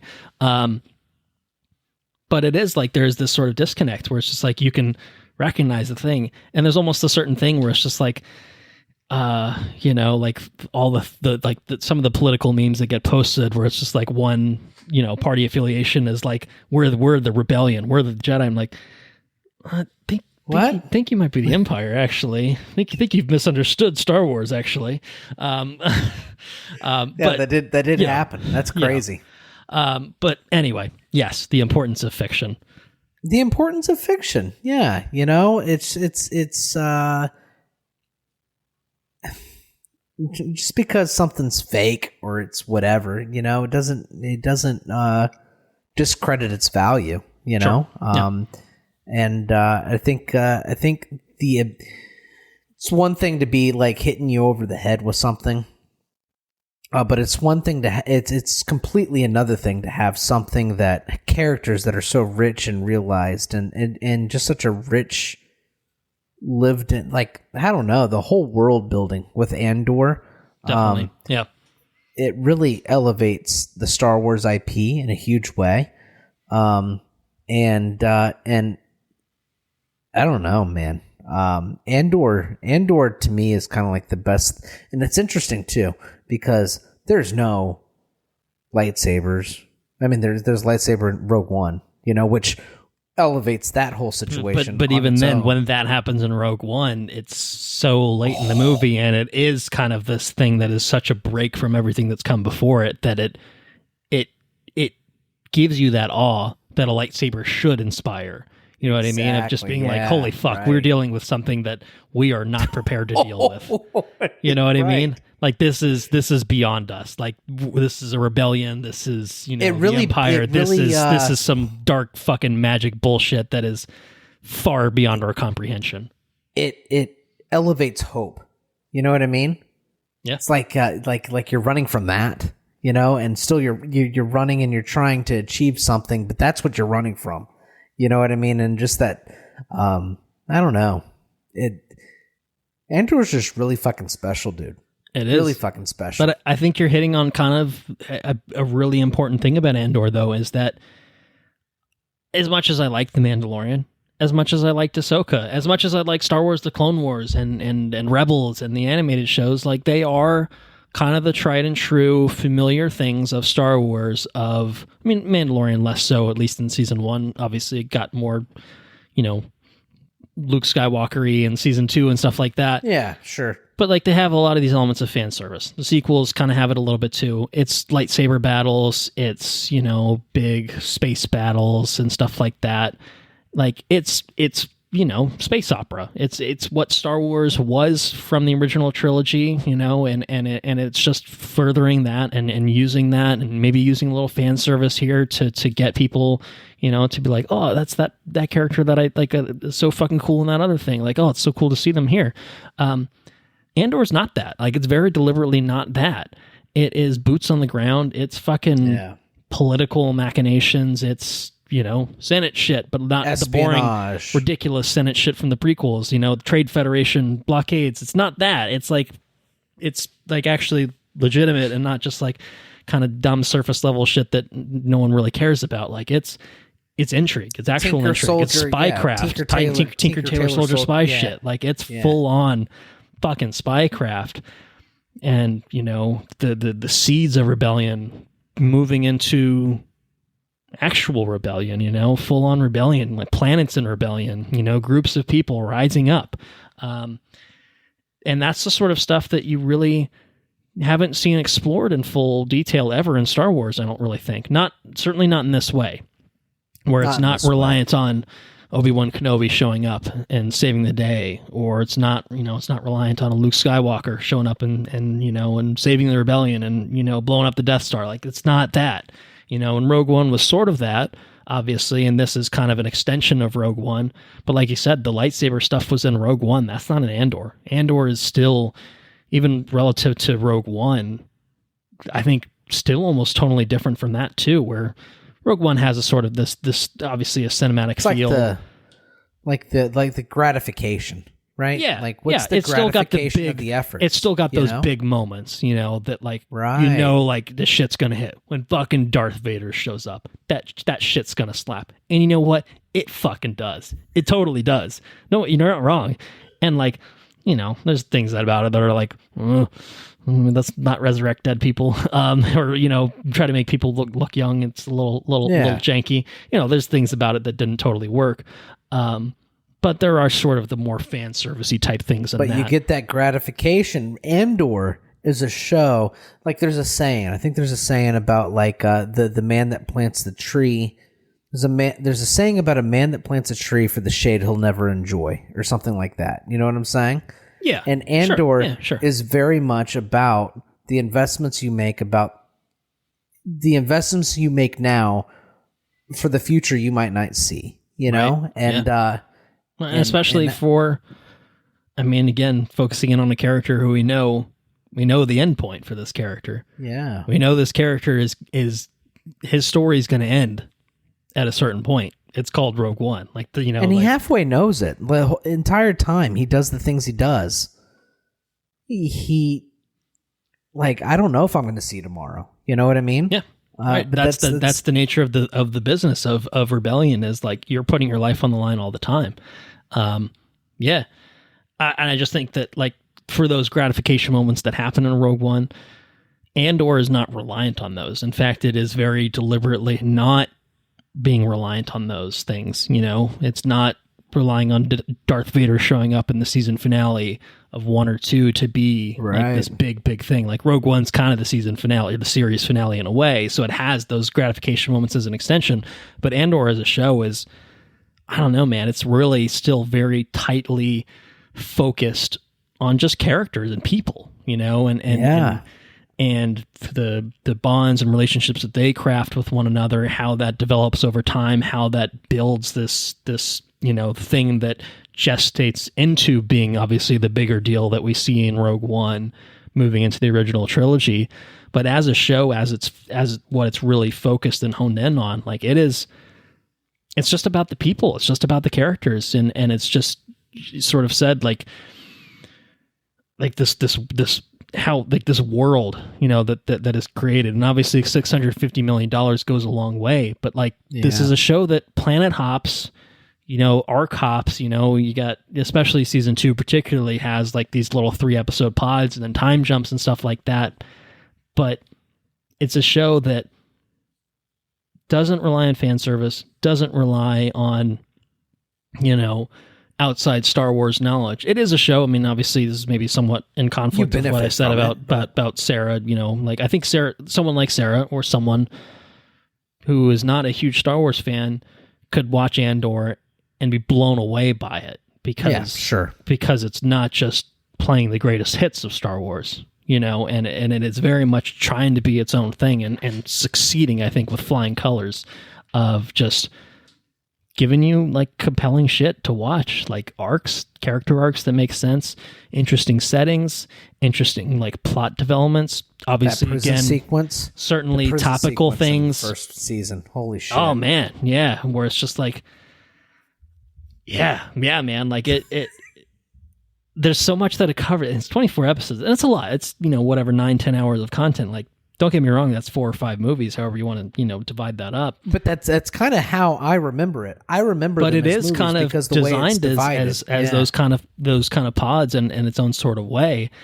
And I think that really just makes it so impactful, is because it is kind of just, you get to spend so much time with Cassian particularly, obviously, but the others too. I think it does a really good job with its supporting cast too. I think that's something that stands out. I mean, it's got obviously a huge cast in it, and a lot of characters that will dip in and out, obviously, where, that makes sense for those characters to be involved and less involved.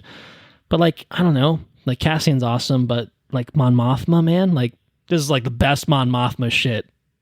Maybe in I think it's the only Mon Mothma stuff. Shit, right? Well, I say, outside of books and stuff. I mean, otherwise you got many Bothans died for this information. It's well, that fucking sucks for the Bothans, man. But Manny Bothans, and rest in peace, Manny Bothans. Do you see she the little bit of the evolution of that? Yeah, the evolution of her character is just so incredibly awesome. It's so rich, all of them, all the characters. It's a character piece. This whole show is. It is, and it is at the same time, I think, very plot driven, but not in a plot first sort of way, in a world building plot sort of way where whatever is happening, it's this thing, it's this little cog, and then this cog, and then a little bit later it's this cog, and then all those kind of cogs come together and they're forming this machine, and it's just the big picture stuff that it kind of you get from it in terms of just the creation of rebellion is, it's a tour de force. The show, Star Wars, A New Hope, that rebellion exists. Episode 3, Revenge of the Sith, that rebellion doesn't exist, and this does such a really fun, interesting job of how do we get from there to there, and it's not the adventures of Obi-Wan, again, as I said, Obi-Wan Kenobi being like, well, there's young Luke and there's young Leia, and there's some Sith Inquisitors, like it's not that. It's really not that. It's just so much. It's just so different than everything that we've seen from Star Wars. But I think that's because I think it's because of that it just stands out in this way where story-wise they've just fucking nailed it. Character-wise they fucking nailed it. Production value-wise they've just fucking nailed it because it's just immaculately constructed from top to bottom, from the design of the sets, again, the character designs, the costume design, cinematography is filmic, I think, overall. Thematically it's very mature and just again just treats its audience with I think a lot of respect. Like it's not a show that's going to baby you along to the finish line. It's not a show that's gonna make you feel good because it's supposed to be entertainment. Like, no, we're gonna get heavy, we're gonna get deep with this shit. Some of these characters are gonna die, some like bad things are gonna happen, and like that's Star Wars. Like that's the nature of war, that's the nature of this sort of thing. And it's just like, buckle up. And if you're willing to buckle up and like invest, it is such an impactful and rewarding experience overall. I'm a little jealous of you. I didn't rewatch season 1. I just watched the recap that they're like, I think they put like a 10-15 minute season 1 recap that they put out. Banger, dude. Season 1 was so good. But I do feel like since I was a little bit later to season 1, there was less of a gap, but it's still probably coming up on 2 years since I actually watched season 1. And I haven't rewatched Rogue One since watching season 2, which is... man, I got a big leg up. Yeah. I know. I really wanted to, especially prior to recording this, but... I watched the finale and couldn't help myself.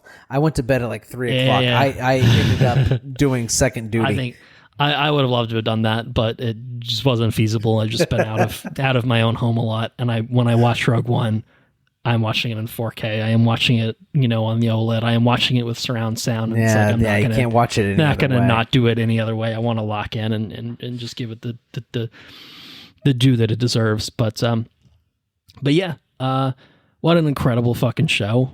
I mean, it's one of the best. I mean, I think it's honestly the best thing to happen to Star Wars since that's my hot take. It's my bold stance. Is it very well could be. It's definitely the best Star Wars television show. I don't think there's any question hands down. about that. Hands down. Yeah. Is it the best thing that Star Wars has ever done? It's in the conversation, I think. As a whole, as a total package, I think it's got to be in the conversation. I mean, if I had to reach for any criticism, it's that some of the arcs are a little slow and, not as compelling as the others, but it's never bad. It's never even close to bad. And those slow bits are not like... They're there for a reason. They're not fillers. Yeah. They're there for a reason. You're right. Absolutely. It is not filler. It is just it's development. Setting things up so that the things that are more interesting later on are richer and have more of a payoff because of that build up that you've had in the first place. So again, it's the reach. It's the reachiest of reaches, but it is, you have to buy in. You still have to buy in. And it's not a show that will suck you in, I think, by like 5 minutes in. You're like, I'm fucking in, hook, line, and sinker. I think by the end of episode 3 of season 1, if you're not in, you're fucking locked. I don't know what's going on with you, but it's, but I think that for you and I, and I think most people... And you're locked from that point all the way through Rogue One. Yes, absolutely. And again, it will have arcs that hit harder than others that are a little bit more like, oh, fuck, but it doesn't really stop. It maintains that, I think, feel all the way through. And everything, like you said, everything in there, it's there for a reason. It's not just there because 12 episodes, fuck, I only had 6, or I had 8, let's stretch it. Like, nah, man, like, this is a show that, and this is true, was initially envisioned to be 5 seasons. Thank God! And obviously, that would have cost $3 billion or whatever the math adds up to be. But I think it was logistically like, well, we can't do that, and so they basically turned seasons 2 through 5 into season 2, and that's why there are those kind of time jumps. But I think it's better for it. Honestly. I didn't need another 3 seasons. Like, obviously, there's a lot of room to explore more where the time jumps happen. you know, like year to a year to a year, like shit's happening in that time frame. But I didn't need to see it. You can give me a book. I'll fucking read a book, man, you know? Yeah. Andor season 1.3 and 1.5, you know, like, oh, cool. I think that could totally work. But yeah, anyway, great show. Top tier Star Wars content. I think at least, again, in the conversation with the original trilogy for the best of Star Wars. Like, I don't know, you know, and it's almost weird to compare it to Empire, even though it's part of the same franchise, or even to A New Hope, to Star Wars, because they are obviously very fundamentally different from each other in terms of what they are. But at the end of the day, what they are and what they both do, what they all do so well, is it's just quintessentially Star Wars. You know, it's like really what Star Wars should be, what it strives to be, what it sometimes fails to be. We've seen examples of it not quite hitting the mark of what Star Wars should and what we want it to be. But Andor is not guilty of that. So no, you know, I think. I mean, I don't know. It's just I feel like Andor just understands Star Wars. You know what I mean? Totally. Yeah. And it's coming from a guy who, at least it understands what I want from Star Wars. I mean, don't get me wrong. Lightsabers and the Force is all very cool. All that stuff is very cool. I like it a whole lot. But at the end of the day, it's, you know, the little guy versus the big guy. It's a David Goliath kind of thing. You know what I mean? And it's, I mean, it's always been that. Right. Rising up against oppression, authoritarianism, fascism. It's always been that. The Empire. And if you don't see that, then I think you fundamentally don't see Star Wars. Right. You know? Right. And like, you know, it's, I mean, less so like the original trilogy is very much the hero's journey. This is that less so, but it still has those shades, you know, of what makes Star Wars in terms of like you said, the little guy, like what it's really fundamentally about. And it is just,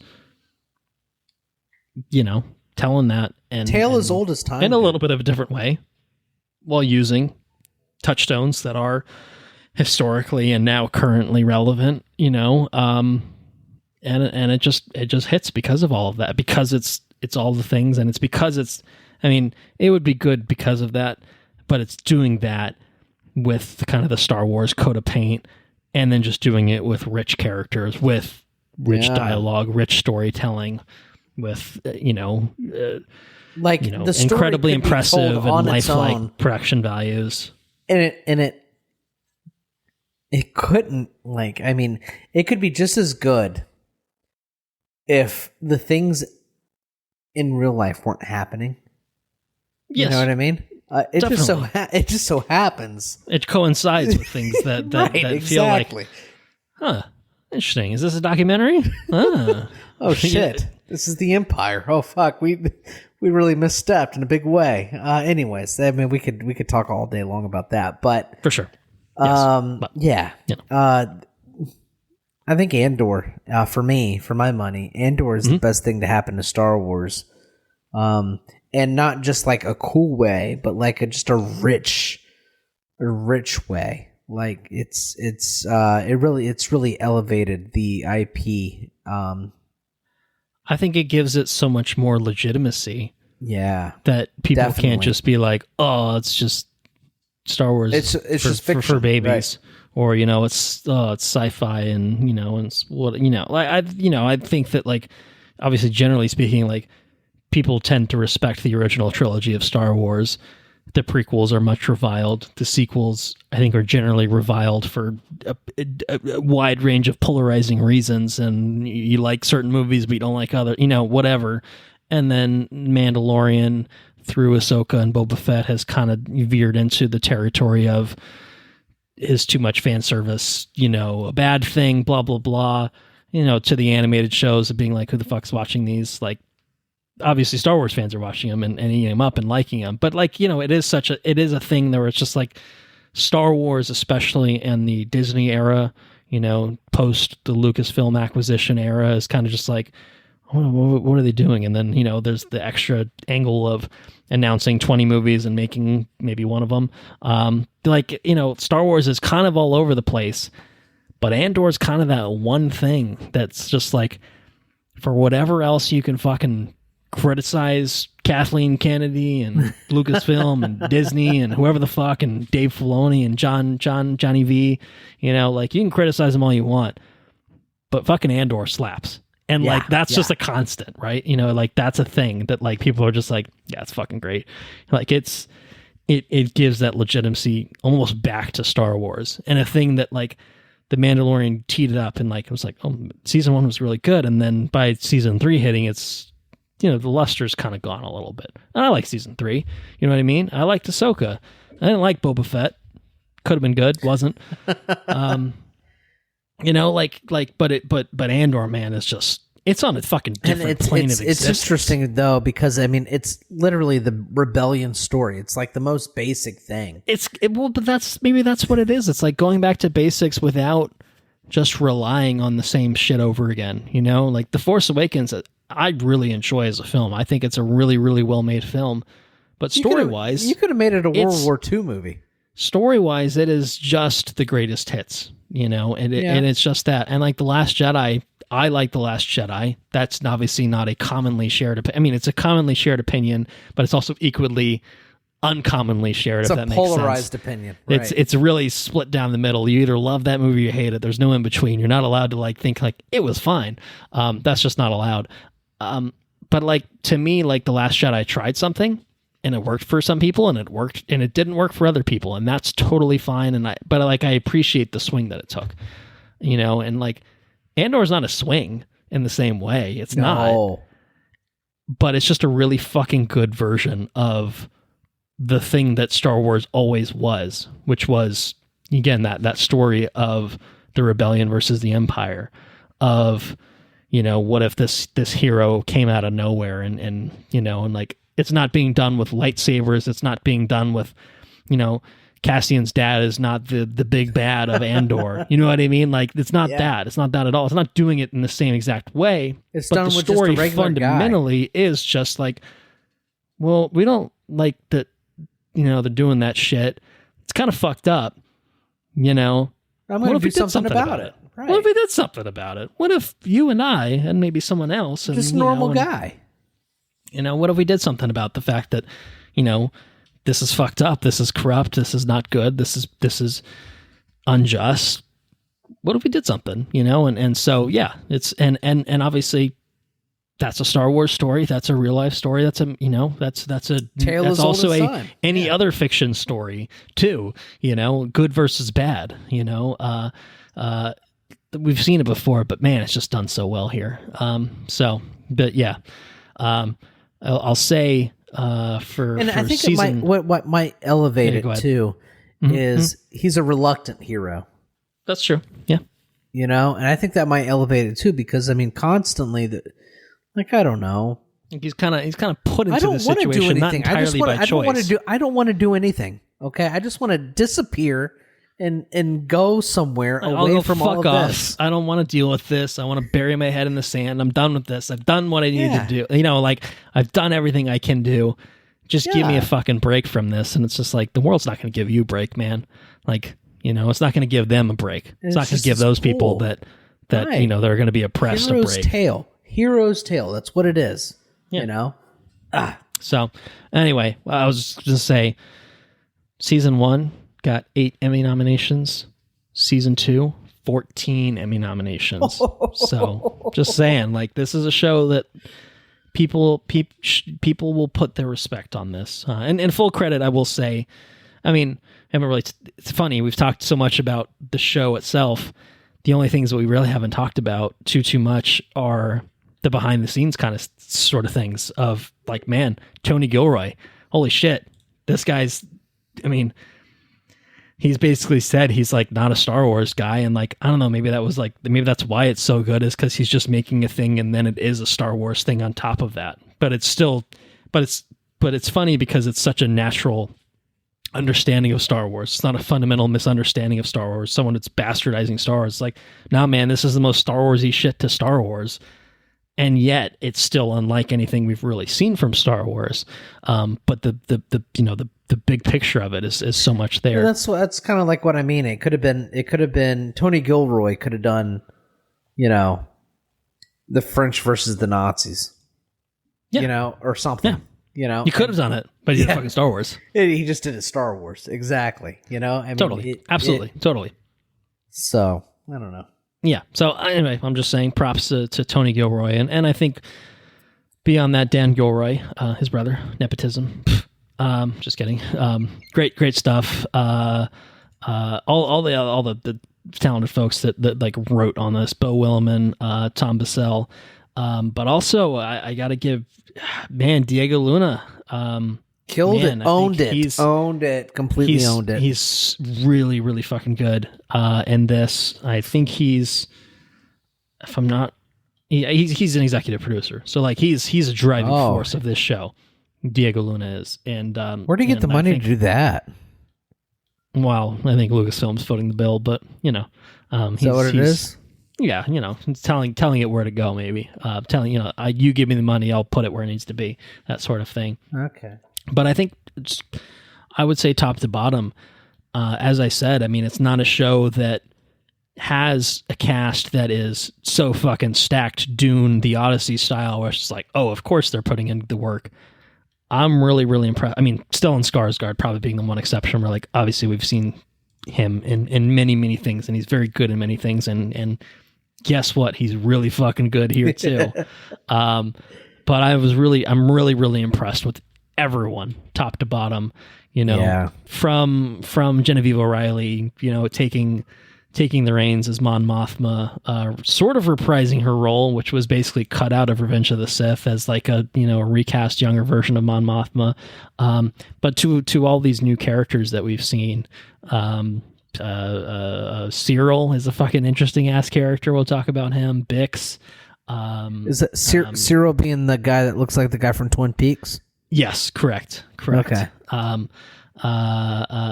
Dedra Muro, man, like that was over. I don't know what's going on there.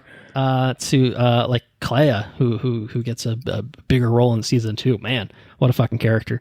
What a performance, I should say. Yeah. To Alan Tudyk.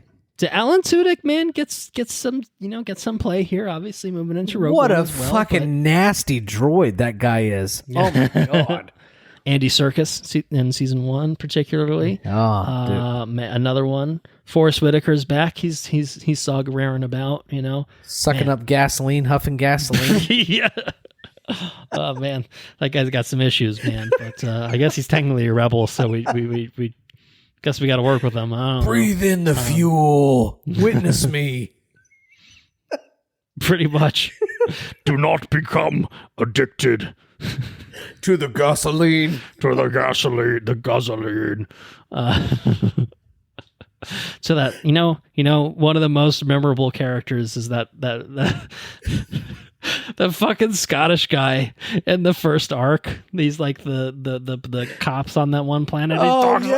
He's got a fucking voice like this. I don't think he can even do it. It's just ridiculous, man. That's good. Good stuff. Anyway, I guess maybe we should go into spoilers. Do you have any final thoughts, non-spoiler wise? You ready to jump into full spoilers? I have to. Andor is very, very, very special. I look forward to watching everything again. Yes, I can't say can be rewatched and will be rewatched. Yeah, I mean, I can't say many shows that I tell you that I will rewatch them again, but I'll rewatch them with my boys. I'll rewatch this with them. This is going to be probably got to wait a little while. Really fully appreciate it, but it was something that I was excited to rewatch season 1. With season 2 because it's so good, and I was excited to watch Rogue One because it's so good. This is probably my favorite Star Wars. I'm a big Star Wars fan. It really distills what I like from Star Wars. Like I said, I like lightsabers. I like all of that. Don't get me wrong. I like the AT-ATs and the, you know, all that stuff. I just enjoy Star Wars a whole lot. But as far as I think the idea of what Star Wars is, I think Andor really distills it to just a really well executed product. And I think Andor is it for me. I think it's the best. I think it's from Andor season 1 through Rogue One. I think it's the best modern Star Wars I think that is out there. Best modern Star Wars, I would agree with. Definitely. Yes. Yeah. It's definitely something special. So can't wait till I revisit all of it again. Well, I guess it's on Disney Plus, and maybe they'll put out the 4K, you know, the whole series. Where's my paycheck, Disney? I feel like I bought season 1. I'd have to double check to see if I actually have it. I know I bought some of the other stuff, but I would love to add this to the collection. Let's put it that way. All right. Well, let's move on into full spoilers for all of Andor, both seasons 1 and season 2. I think we've certainly said plenty that should motivate you to watch this if you haven't already. And if you haven't at this point and you're still listening, even if you listen to this shit, you're going to be fine. Go fucking in on Andor. Like, don't experience it through us and then call it a day. Go and watch the damn thing for yourself is what I'll say. But in terms of spoilers here, I mean, I don't know how extensively we need to get into this. I think this is a show that kind of speaks for itself, but are there specific moments that you would like to, I'd like to talk about? Spoiler section. I don't know if this individual will watch or listen to this episode. Okay. But I will say, for a big Star Wars fan, I'll just say, I won't even mention any names. If you are a big Star Wars fan, you cannot avoid Andor. You owe it to yourself to watch Andor. And if you refuse to watch Andor, I question I question your like. So this is clearly targeted at someone, though. Yeah, someone yeah. Has I know a gentleman. His name is Ben. His name is Ben. Okay. Ben refuses to watch Andor because he's like, I don't know about Andor. I don't know about that. It seems like it might be a little political. And I said, it is political. Star Wars has always been political. But you can shelf whatever you think about your politics or whatever and watch Andor and enjoy it as a Star Wars thing because that's what it is. And you need to watch Andor. It's a very good show. It's an incredible show. And it's arguably some of the best Star Wars that's come out in the past 40 fucking years. You need to watch Andor. Especially if you consider yourself a Star Wars fan. You know what I mean? Yeah. Mm-hmm. Anyways, so moments that stick out to me. I think one of my favorite moments. I think there's a lot.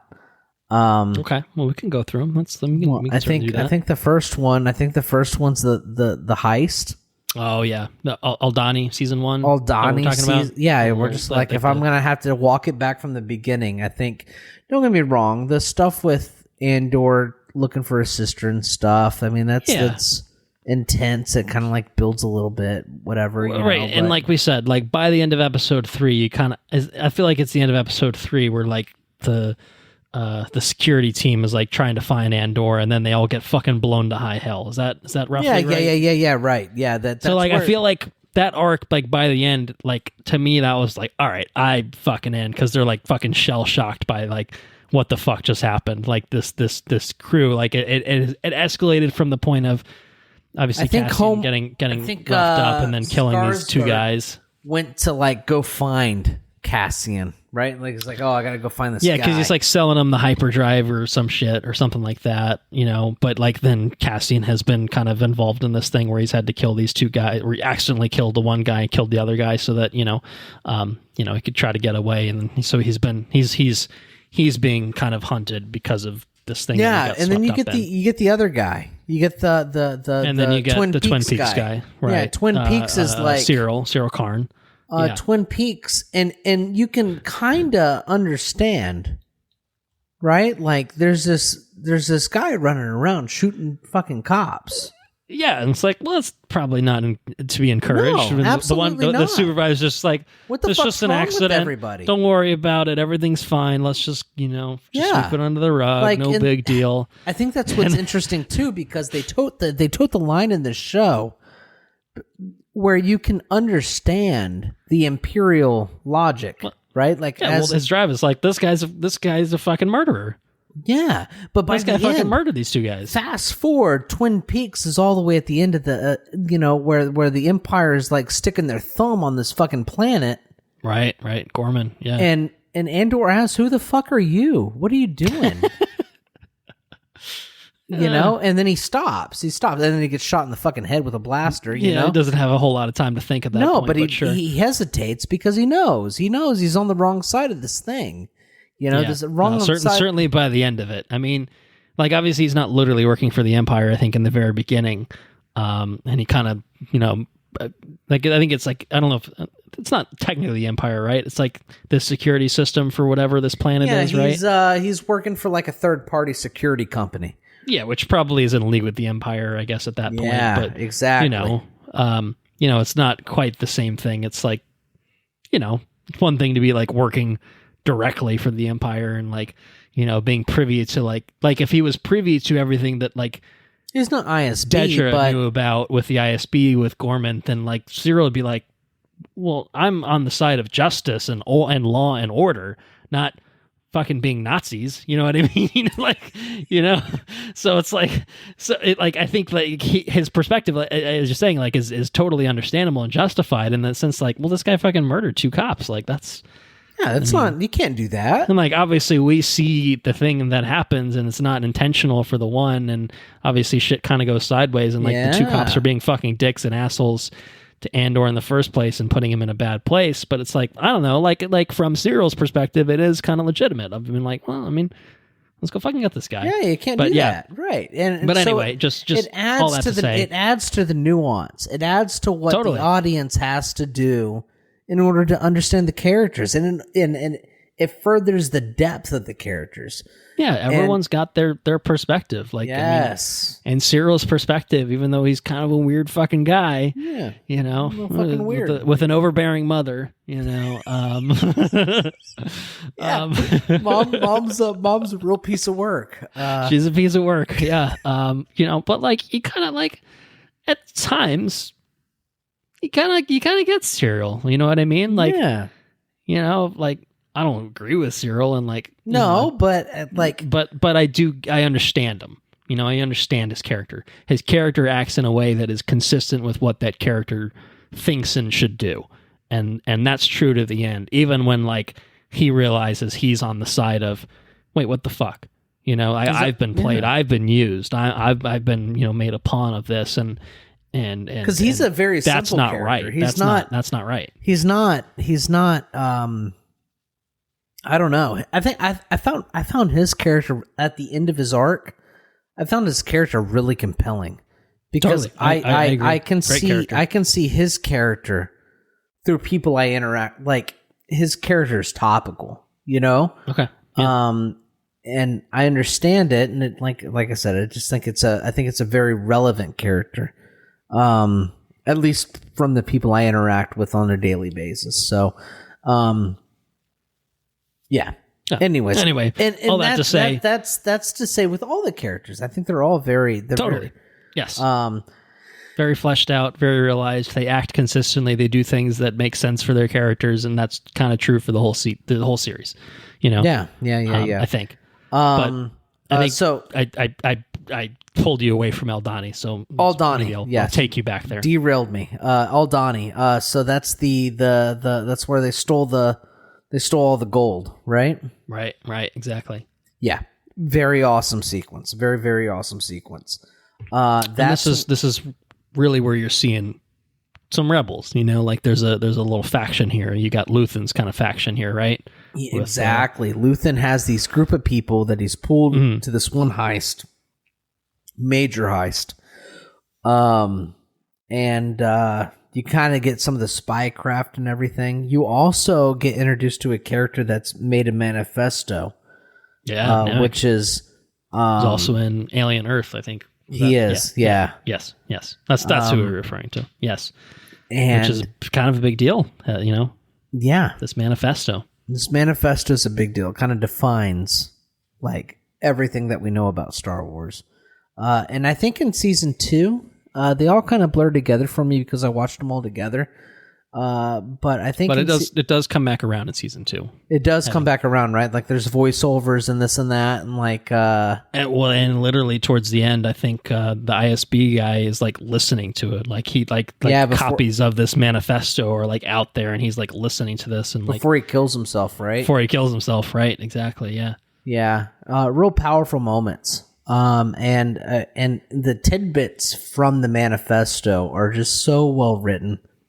And they're just, I don't know, they just really make you think. I mean, just like as a fictional piece, you listen to what the characters are saying and it's like, oh man, it just, sure. I don't know, yeah. Real powerful shit.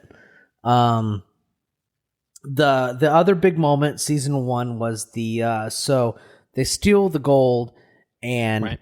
Andor, Cassian thinks he's out. He's out and like, I'm done. That guy died. The guy that wrote the manifesto. I took my half. I'm out here. He got crushed, right? Yeah, he got crushed by a fucking thing of gold. Yeah, broke his back. He got fucked up. Man.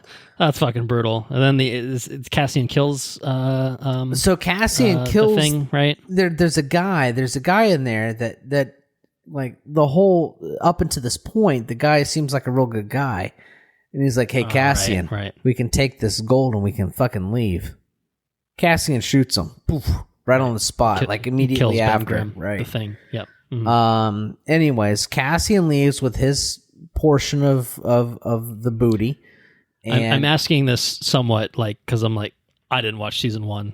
Yeah, no. This is way more in your recent recollection, so I am relying on you for some of this, which is it's usually the opposite. Usually it's like, yeah. So it's good. It's good. It's a good reversal of a usual thing. We'll just take it with a grain of salt, because I've got the Wikipedia page up too, just some to fact wine, check. yeah. So fact check me, but Cassian leaves with his half of the booty, and he goes to some paradise place, and he's.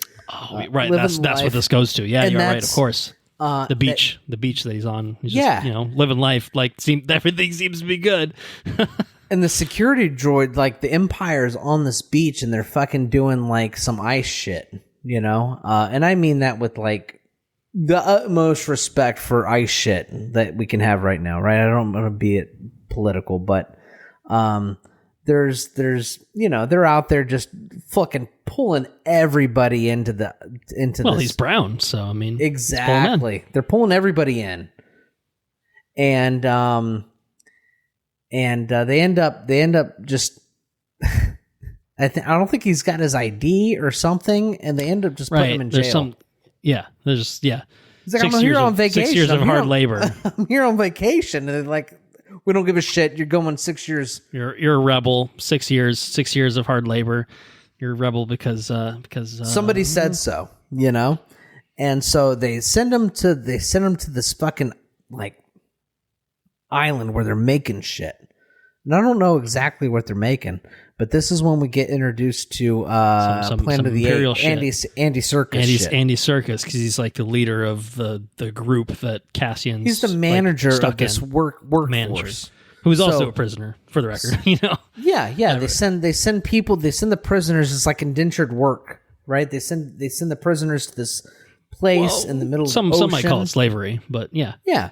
Where you build stuff for the Empire, and the prisoner, there's one prisoner that's in charge of all the other prisoners for making sure shit gets made. And they're making all this machinery, which is probably I don't even know if we know what it's going to, but ships. At this parts, point, whatever. we've gone from a like a heist show, right?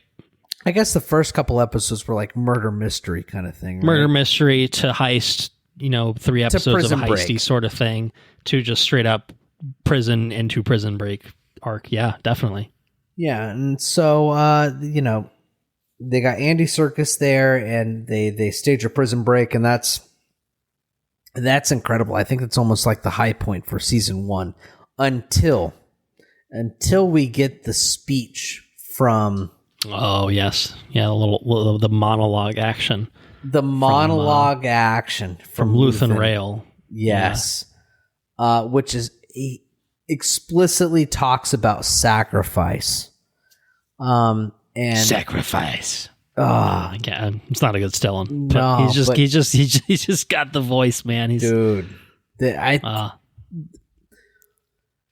I can't think of a better monologue. I mean, there's a lot of monologues. I mean, you got some Dune monologues. Timmy does some fucking serious monologuing in Dune. That's some good shit. That's true. But he's literally using the voice there. But like topical things, and like when you talk about like comparative sacrifice, and there's a lot you can get into in this. But man, that monologue about his personal sacrifices that he's made, and what he is to the rebellion, and what the rebellion is to him, and what the rebellion is to everybody, is just so incredible. I think it is the high point of season 1 of Andor. Aside from the prison stuff, which I thought the prison stuff was super good. Yeah, the prison stuff it's so interesting because it's like kind of a different show at that point, but just it's so compelling, and I think just kind of that end point when they all realize there's no getting out, like the whole thing, like what you finish your sentence, you count it down, and then they send you off to a different side of the prison. That's totally fucked. Oh my God. And just that realization. It's just like again, great Andy Serkis performance. And then just, like, I can't swim, like, oh, fuck. Like this guy, but that's fucking being a rebel, man. Is like, yeah, he does this all knowing, like, this planting is a fucking the tree that you'll never enjoy the shade of, he can't get out there. He's done. He's cooked. Like, but he can do what he can for these other people, man. Like that's some fucking rebel shit. Fucking right metal, it is. Man. It's fucking metal as well. It's pretty fucking metal. It's metal rebel moon. No, not that. But that's sort of Star Warsy. Never watched it though. Never will. But yeah, I think winding down with season 1, it's obviously Luthen's monologue speech. But where does the season kind of leave us? Like he's Cassian obviously gets out of the prison, and I guess we sort of get into is this back on Ferrix? It's kind of like they're kind of rising up. Is that kind of where it goes? The fight the Empire speech from Marva, is that? Yes, is that about right? Fuck the Empire. Yes, absolutely. Yeah. So they get back, and that big corn-fed motherfucker like runs back, and he leads the charge up there on Ferrix. Yeah, okay.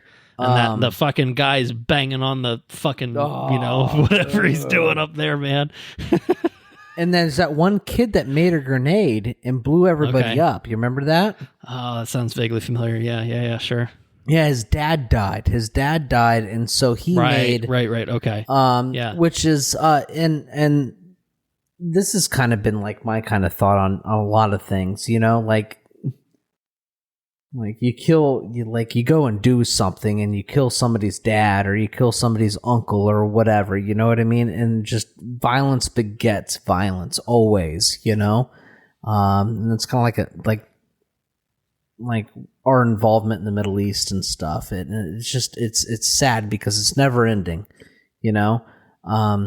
And we kind of get that here with this, that you have the involvement in the Empire, and then he blows somebody up, and then somebody else gets mad because somebody else blew somebody up, and it's like a never-ending chain of shit. Yeah. And that's kind of what we get here. And yeah, right. Anyways, I don't know where I was getting with that, but Lost in your thoughts. Lost in my well, thoughts. I'm seeing on Wikipedia that there's apparently a post-credit scene from season 1 in which it's revealed that the machinery that has been made by the prisoners is going into the Death Star. Ooh. I don't remember that at all. I don't know if you happen to watch that or anything, but that's an extra, middle finger type of thing. I mean, that seems like it would be a thing. But I mean, if I was making the show, that's what I would do. Yeah. I don't know if that's the case or not, but it seems like it would be I don't know. Seems like a relevant use of the slave labor prisoners. Yeah, exactly. Yeah, for sure. Make this big fucking moon-sized space station that can blow up planets. It's not a moon, of course. That's a space station. So season 1, I guess, really does end with this big Ferrex uprising, right? That's kind of the end. Is we've had enough of the Empire shit. We're gonna fucking push back. This guy's gonna throw a grenade. Fuck the Empire. Fight the Empire. Whatever whatever version Disney approves. And I guess that's kind of really where it ends. And then I guess season 2 has a bit of a time jump, right? Does that seem about right? Yeah. Like I think it jumps to a year later, and then it's kind of this whole separate arc where we're starting to get the fledgling stuff with the rebellion, and then obviously every time jump within season 2 gets us closer and closer, obviously to Rogue One, but then to it really being this full-fledged rebellion, which has kind of the funding and the secret support from like Mon Mothma and Bail Organa and stuff like that. But season 2 starts with this kind of, let me say season 1. Anything else there that you recall that you want to talk about, or are you ready to jump to season 2? Obviously, season 2 is more in the memory banks for me, having watched it more recently, we can drop into season 2. Yeah, that's fine. Okay. Season 2 kind of has, I think, again, the way that they dropped it in terms of episode releases, which is not necessarily how you would have watched it, was 3 episodes at a time weekly. 3 episodes 1 week, and then the next week you get another 3. And it's because the 3 episodes were kind of, I think, perhaps even more than season 1, like very distinct arcs, because there's the deliberate time jumps for every 3 episodes you get a 1-year time jump. And that first arc is Cassian stealing this like prototype TIE fighter type ship, but then also running into this group of fuckheads who are just like, I think technically like a sort of rebel faction. You're at least not, aligned with the Empire type of faction, but they're also, have their own division where, they, are pissed off and they keep killing each other, and it's just a fucking disaster with them. And Cassian is just like, I don't fucking care, just let me go, that sort of thing. Like this to me was like the weakest of season 2, but it's just because everything else in season 2 is fucking great and amazing, and this is like fine, like pretty solid and interesting in a sort of way, and like very important in the sense that like it's our introduction to Yavin, or Yavin. I feel like they call it a couple different things in the show. I'm like, well, how's this fucking planet pronounced? But I think it speaks volumes about like how to try to unify a bunch of people that they might have right. Like it's important. A common enemy. It's there for a reason. Yeah. Right. Totally. Yeah. Like it's not. Yeah, I agree. Like yes, they're all fighting the same person, but they keep trying to kill each other, and it's like they can't fucking agree, about this, and it's just like, how is this ever going to work? Yeah, everyone has a common enemy. You're on the same fucking side, and you can't get your fucking shit together. Like I think it is very much about that, and I think the juxtaposition of like what this group looks like versus come Rogue One era, where you've got fucking rebel base and and like an organized shit, basically a literal organized militia at that point. And it really elevates how the rebels as a like unified thing view Andor, because that's kind of like a constant thing. Is Andor's like a rebel within the rebels? You know what I mean? He keeps doing his own shit. So much in the same way that he experiences these guys out in the bush. That's the way that like the machine views him. his machine views him anyways as right, because he's constantly doing his own shit.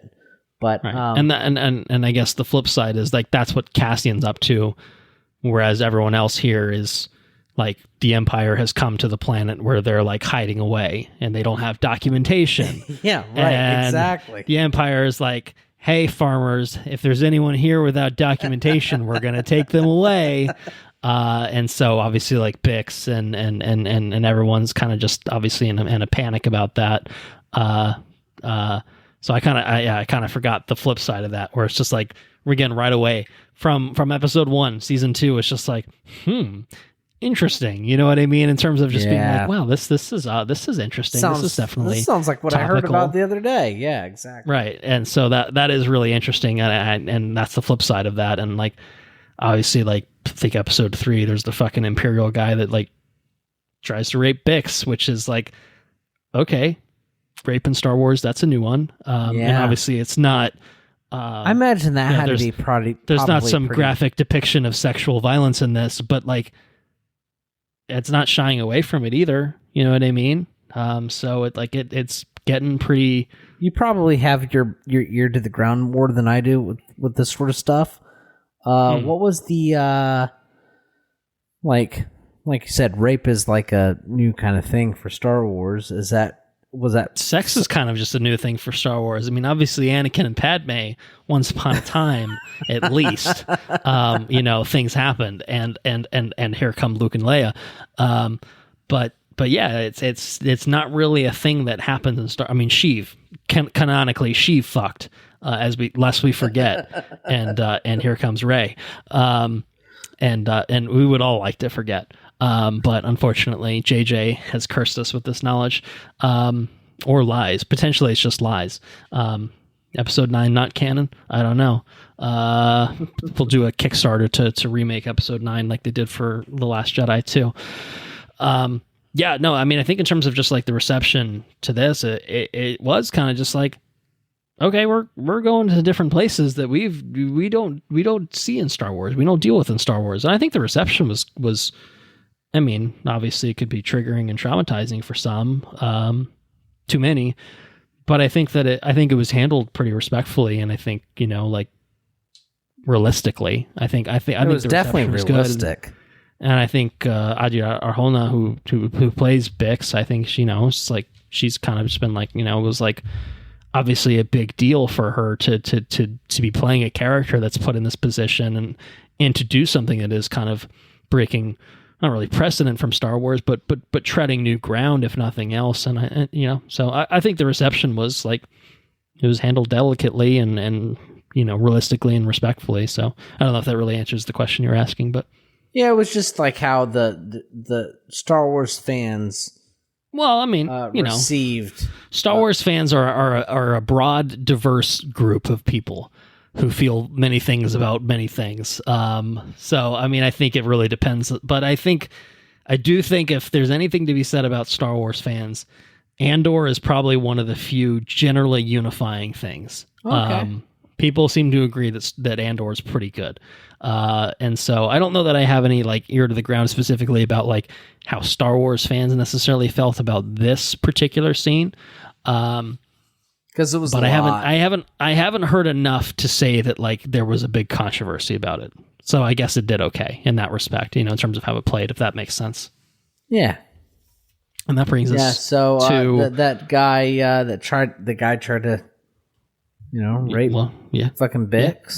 Well, he got killed, so I guess that was that. That's justified, but Brasso, we lost Brasso. He was a fucking cool guy. Corn-fed. Yeah. He came. That was sad. I didn't see that coming. No, man. Yeah.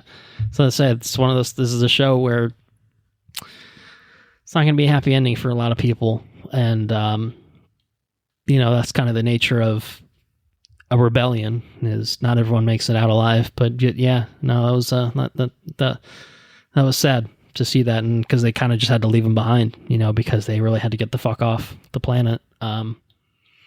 And there's another side of this where Mon's dancing away at her daughter's wedding, having a weird sort of time. and then her sort of friend or whatever is being taken away in this shuttle driven by someone who was part of the Aldani heist, who we know was working for Luthen, so he's probably fucking dead. So yeah, things are I don't know, not going well for everyone, let's put it that way. So that is what happened. Yeah, that's what happened. Which so moving into kind of the second group of three 1 year later, I think this is where Bix and Cassian are on Coruscant now. There's kind of I think this is where we start to see the planning of what's happening with Gorman, like the ISBs talking. This is where we see like the propaganda, about what what the Empire can do with Gorman and all that stuff. This is where we get introduced to Ben Mendelsohn, right? He's in here now. Mendo's back, yeah. I really like his character in Star Wars. I think he fucking owns Star Wars character. Oh yeah, he's fucking great. Director Krennic. With this fucking cape. We were on the verge of greatness. We're this close. Fucking yeah, just Australians in Star Wars. It's great. It's good times. This is we're getting Krennic. Krennic's kind of spearheading this mission to fucking, if necessary, take these resources from Gorman, because they might have a certain utility and a certain a planet killing weapon that he may or may not be involved in overseeing. I'm trying to remember exactly what happens in this set of three. The next set of three is very memorable, I will say. I think this is So this is kind of the very beginning of it, because this is when Cassian goes to Gorman. He's like the fashion guy or whatever, and he's meeting with the one guy and meeting with kind of the rebels, and this is kind of the very beginning of kind of the Gorman stuff, I feel like. He talks to the bellhop, and the bellhop talks about how his dad died or something like that, and he's getting a feel for these people and who they are. The French Gormans, not quite French, but kind of French. Yeah, they're kind of French. They're kind of French. Their language is basically French. I don't think it's literally French, but it's basically French. But there is kind of, I guess, by the end of this, like this is where we start to see the Gorman rebellion sort of taking shape, because you have Vel and Senta who help with like the Gorman rebels to pull off this heist, and that results in Senta getting killed by one of like this dumb fuck idiot Gorman who brought a blaster when he wasn't supposed to, and it's pretty fucked up. So that's what I would say about that. But this is kind of the beginning of the Gorman stuff. I think the next arc is really where shit fucking hits the fan in a massive, massive fucking way, right? In a big, big way. Man, I think not to disservice episode 7, but I'm going to skip over it in favor of both episodes 8 and 9. Episode 8, Who Are You? That's where we see this fucking massive massacre happen in Gorman, where, they kind of shut off this square. The Empire's been building this little fucking thing up in Gorman, and everyone's like, what the fuck's that all about? And then they shut it off. They put the fucking KX security units, the K2SO type Imperial droids in there. And it's just this huge fucking chaotic massacre of protesters, really. We call them rebels, but like that's what the Empire's calling them. They're rebels. They're fucking rebel insurgents. But like, no, man, they're fucking really, at this point in time, they're peaceful protesters. You know what I mean? Like, until shit hits the fan, like, then they probably, then they start pulling blasters and shit. But, like, it's peaceful. You got the guy fucking singing and everything. Yeah. You know what I mean? Like, it is kind of just like, this is just, the Empire is the one that escalates this. Peaceful protest? Well, they send that fucking assassin out. They shoot somebody. That's right. There's like a false flag part of it. That's true. Right. Where they like, they fired on the Imperials. I guess we have to just kill everyone in sight. Yeah. Totally. Exactly. No, you're totally right. Yep. And horrifying. Absolutely fucking horrifying. watched this while, Los Angeles was, things were happening there, shall we say. And so certainly felt very timely in that regard. And man, potent stuff. This crazy that episode. Shit like this is like the importance of fiction. You know what I mean? Like it's, if you can't stand to recognize the things in front of you currently, just look at the fiction that's being made at the same time, Yeah, and just like, I don't know, like sit with it, think about it, like, try to apply, like, well, if this is this, then this is interesting. How does that, like, like it's, you can map these things on pretty easily, and it's not that hard, and it's not overtly political to do so. It's kind of just like, I don't know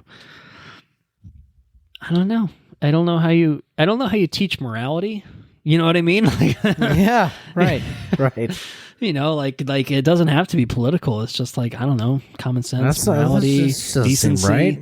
Good, bad, or unjust, or just like, I don't know.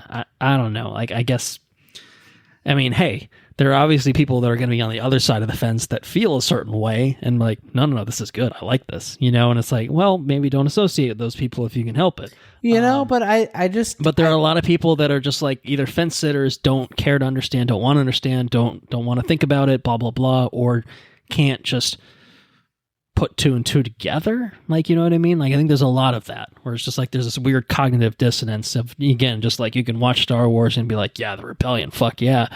And then in real life, you're like feeling a little bit of a different sort of way about how things are going. I don't know. I think, and not even domestically, internationally too. Like, there's a million different fucking things you could point to in terms of just personal things, that happen, or real life things. But yeah. Anyway, I don't know. Anyway, no, I think it feels pretty similar, and I think it. I think it feels very similar. I think it's extremely similar, shall we say? But that's just one man's opinion. And, if you have, I think if there's anybody that would like to have a conversation, I would love to have a conversation. Sure.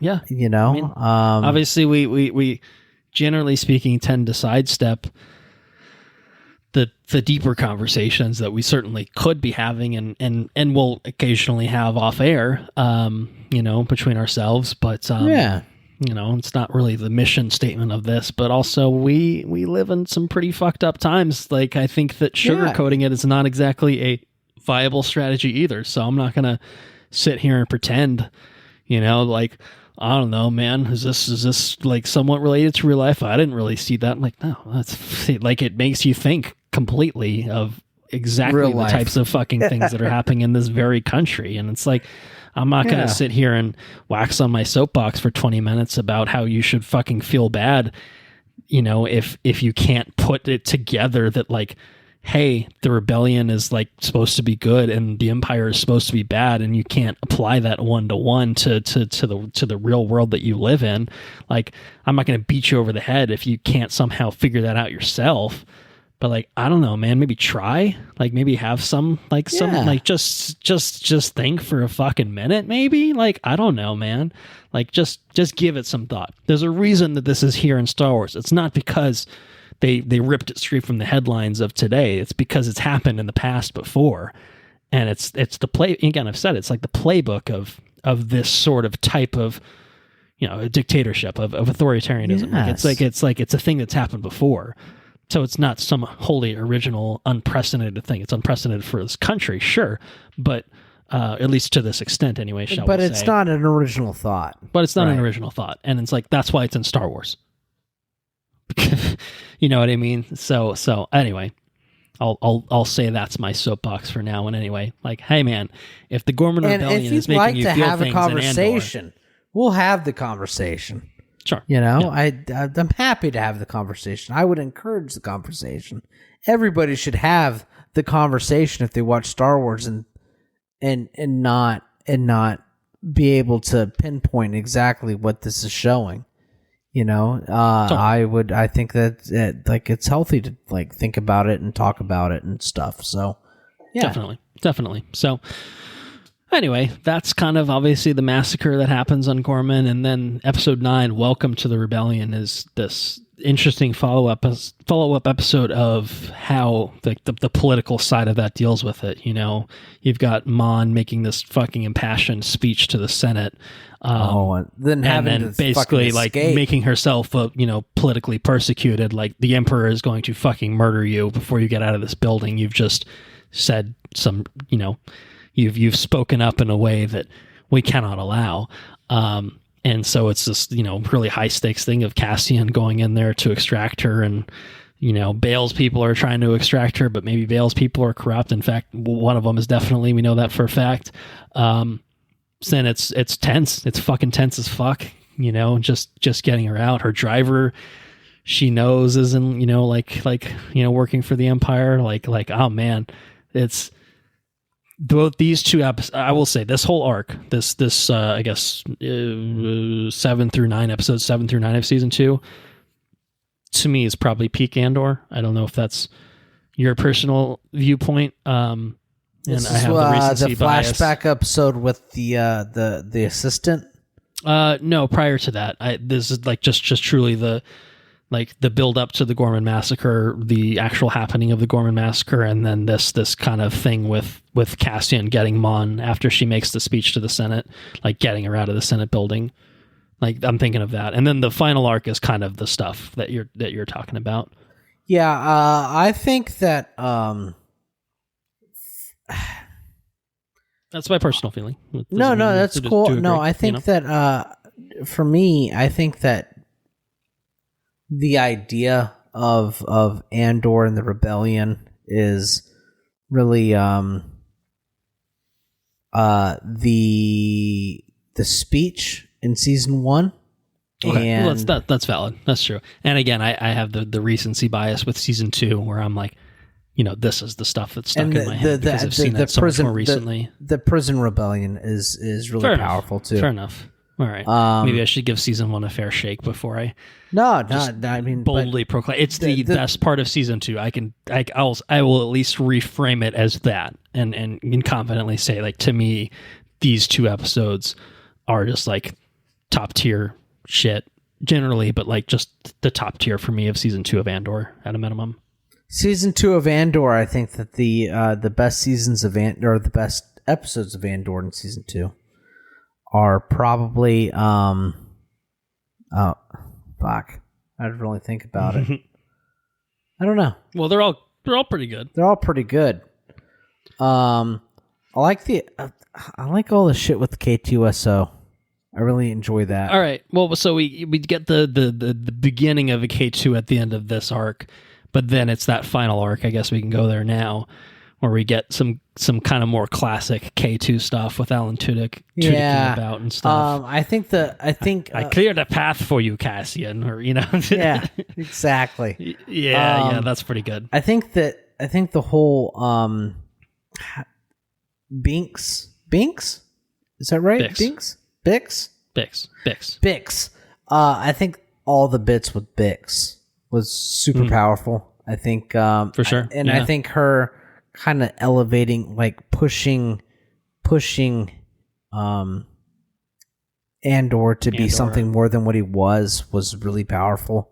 I think her being the catalyst for his change is because he was yet again ready to hang it up, right? Yeah, I'm fucking get out. He's Let's like, get out. I've fucking done it. Like, I've done enough. I need a fucking break. She said, I'm not going to be with you. Let's just you're meant for more. Ourselves. Let's live. And yeah, this is something that's interesting because I feel like Anna and I kind of looked at it somewhat different ways watching it, and big picture is like, well, she gave him the necessary push to stay with the rebellion, and like obviously that was a good thing because he was a key instrument in getting the Death Star plans, which was then what directly led to Luke Skywalker blowing up the Death Star, which then led to blowing up the second Death Star, which then led to Darth Vader's redemption. Blah blah blah. You know what I mean? But like, obviously Bix doesn't know that unless she's like, has the Force precognition, which I don't think she does.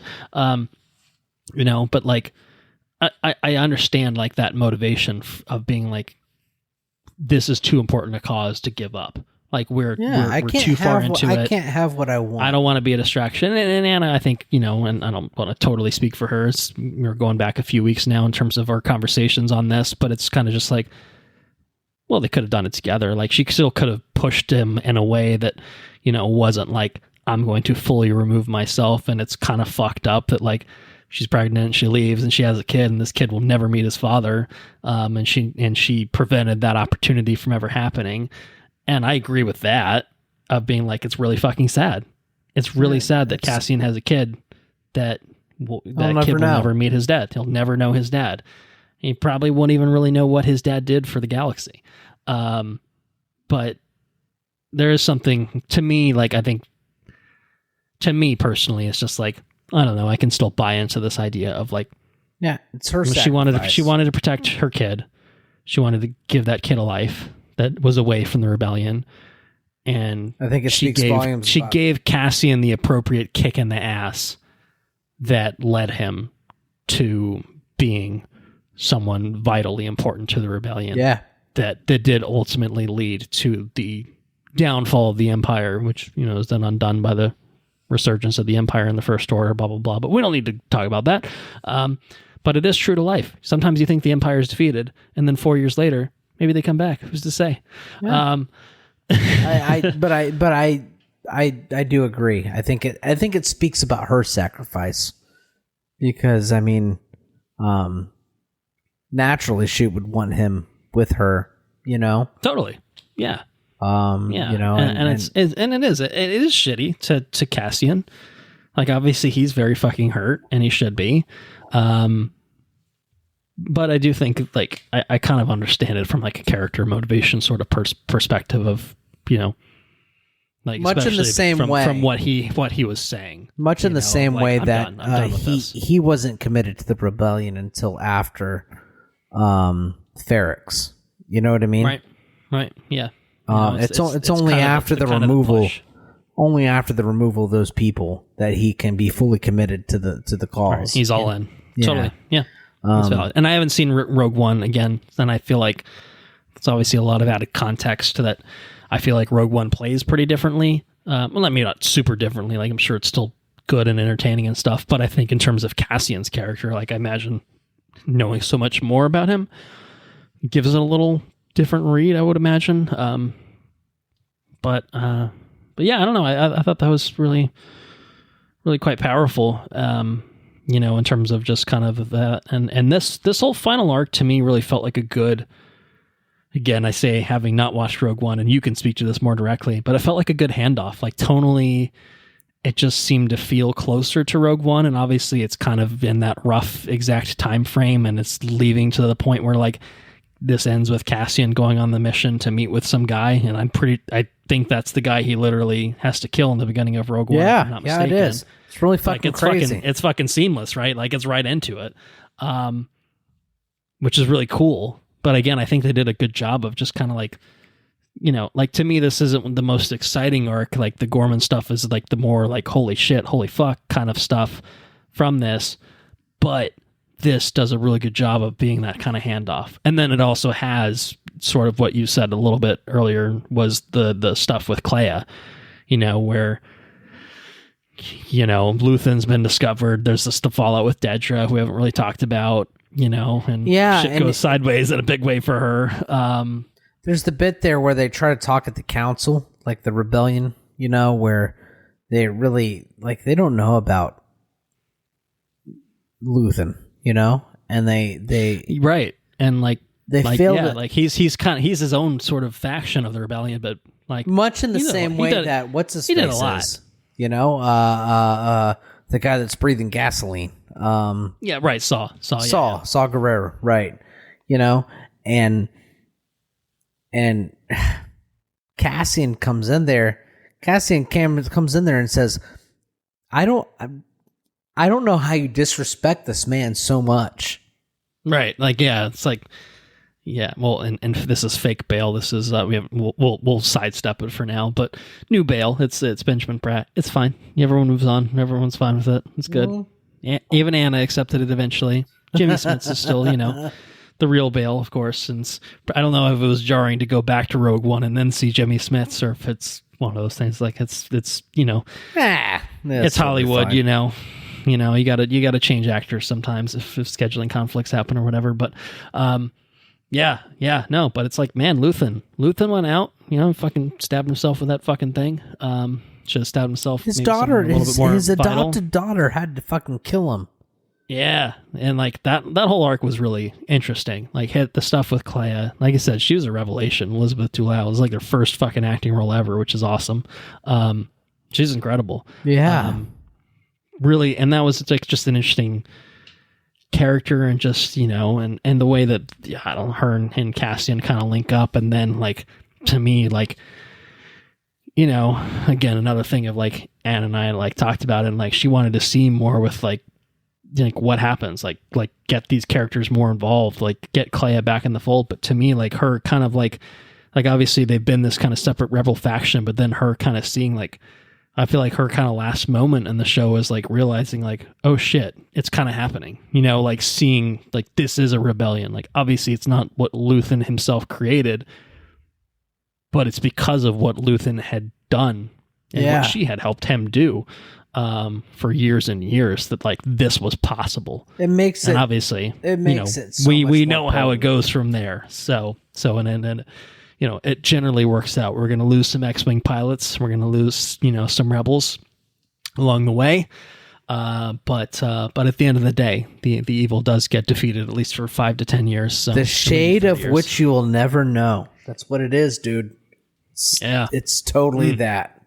Planting the tree for the shade you'll never know, or whatever that is. I don't know. Exactly. But it's good stuff. It's good stuff. I think maybe that's the right note to leave it on in terms of talking about Andor. It's the sacrifices that everyone makes along the way so that there can be a future for a child of Cassian Andor and Bix, for a Luke Skywalker, and for everyone else in this fucking galaxy that goddamn Emperor Palpatine's fucking ruined the lives of, etc. So good for him. I mean, Palpatine put the shit together, though. I mean, good for him. He fucking did it, dude. He moved. He put the dominoes in the right place and let them fall. Can't go without appreciating that. I mean, put that shit together. It's pretty impressive. And it wasn't just because everyone else around him allowed it to happen, and we're like, sir, that's actually the dumbest fucking thing I've ever said. Are you perhaps senile, or perhaps have dementia? No. It's because Palpatine was actually legit. In terms of being like a legit Sith Lord, and having some pretty impressive evil schemes up his sleeve, corrupting the Anakin Skywalker. Do you think he released some? I almost slipped. I didn't do it. Was Palpatine a pedophile? Unclear. Probably, though. Is that what you're asking? It's not good. I shouldn't even fucking dabble in that talk. I'm sorry. What have you been up to? Let's talk about that. What a transition. All right. Well, I know we were running long. I have a list of things that I could talk about for a while, and I will try to clean that up and keep it on the simpler side of things. So the things I'll focus on in terms of what I've been up to. It's been a month and a half since we recorded on Mission Impossible. You are a double dad, but I went on a double vacation recently, which is like totally the same thing. So the end of June, I went to the Outer Banks. Anne and I drove down with Obi, and my parents had rented a house down there on Manio. And so my parents were there, my brothers were there, nephew Graham was there. So it was a little family reunion in the Outer Banks, which is nice because it's a nice driving distance for us. So we were down there, I think, Tuesday to Saturday night, basically. And it was really fun. I've technically been to the Outer Banks before, but I think it was when I was a kid. I didn't really remember it. So it's like the first time I've had an opportunity to form memories. And it was really nice. The weather was pretty good. We got some beach time in. We went to Duck to the beach there in Nag's Head as well. We did the Wright brothers memorial, which was really, really cool to see. That's cool. Yeah. We watched a movie, a documentary, or not a documentary. No, it's just straight up a movie at the. Mania was on Roanoke Island, which is like the place where the missing colony happened. Oh shit! The Stephen King shit. Yeah, but also like actual history shit that happened. But it seems that the likeliest scenario is they just went somewhere else. They didn't like mysteriously disappear. They just went somewhere else. Probably because they needed food or resources, or someone said, "Hey, there's some cool shit down here. Come see it." Watched a movie called Legend of Two Path, which was basically about like when the European explorers came to Roanoke Island in the first place, and there was the multiple Native American. I guess tribesmen. I don't know what the correct word is. Blanking on that. So I watched that. I was at the museum on Roanoke Island, Legend of Two Path. It was pretty hokey, but not the worst thing I've ever seen, in the sense that, like, I don't know, it seemed like they actually cast Native Americans as Native Americans. There weren't a bunch of white people in brown face, which was solid work overall. And Anna. Eagle-eyed Anna actually recognized that.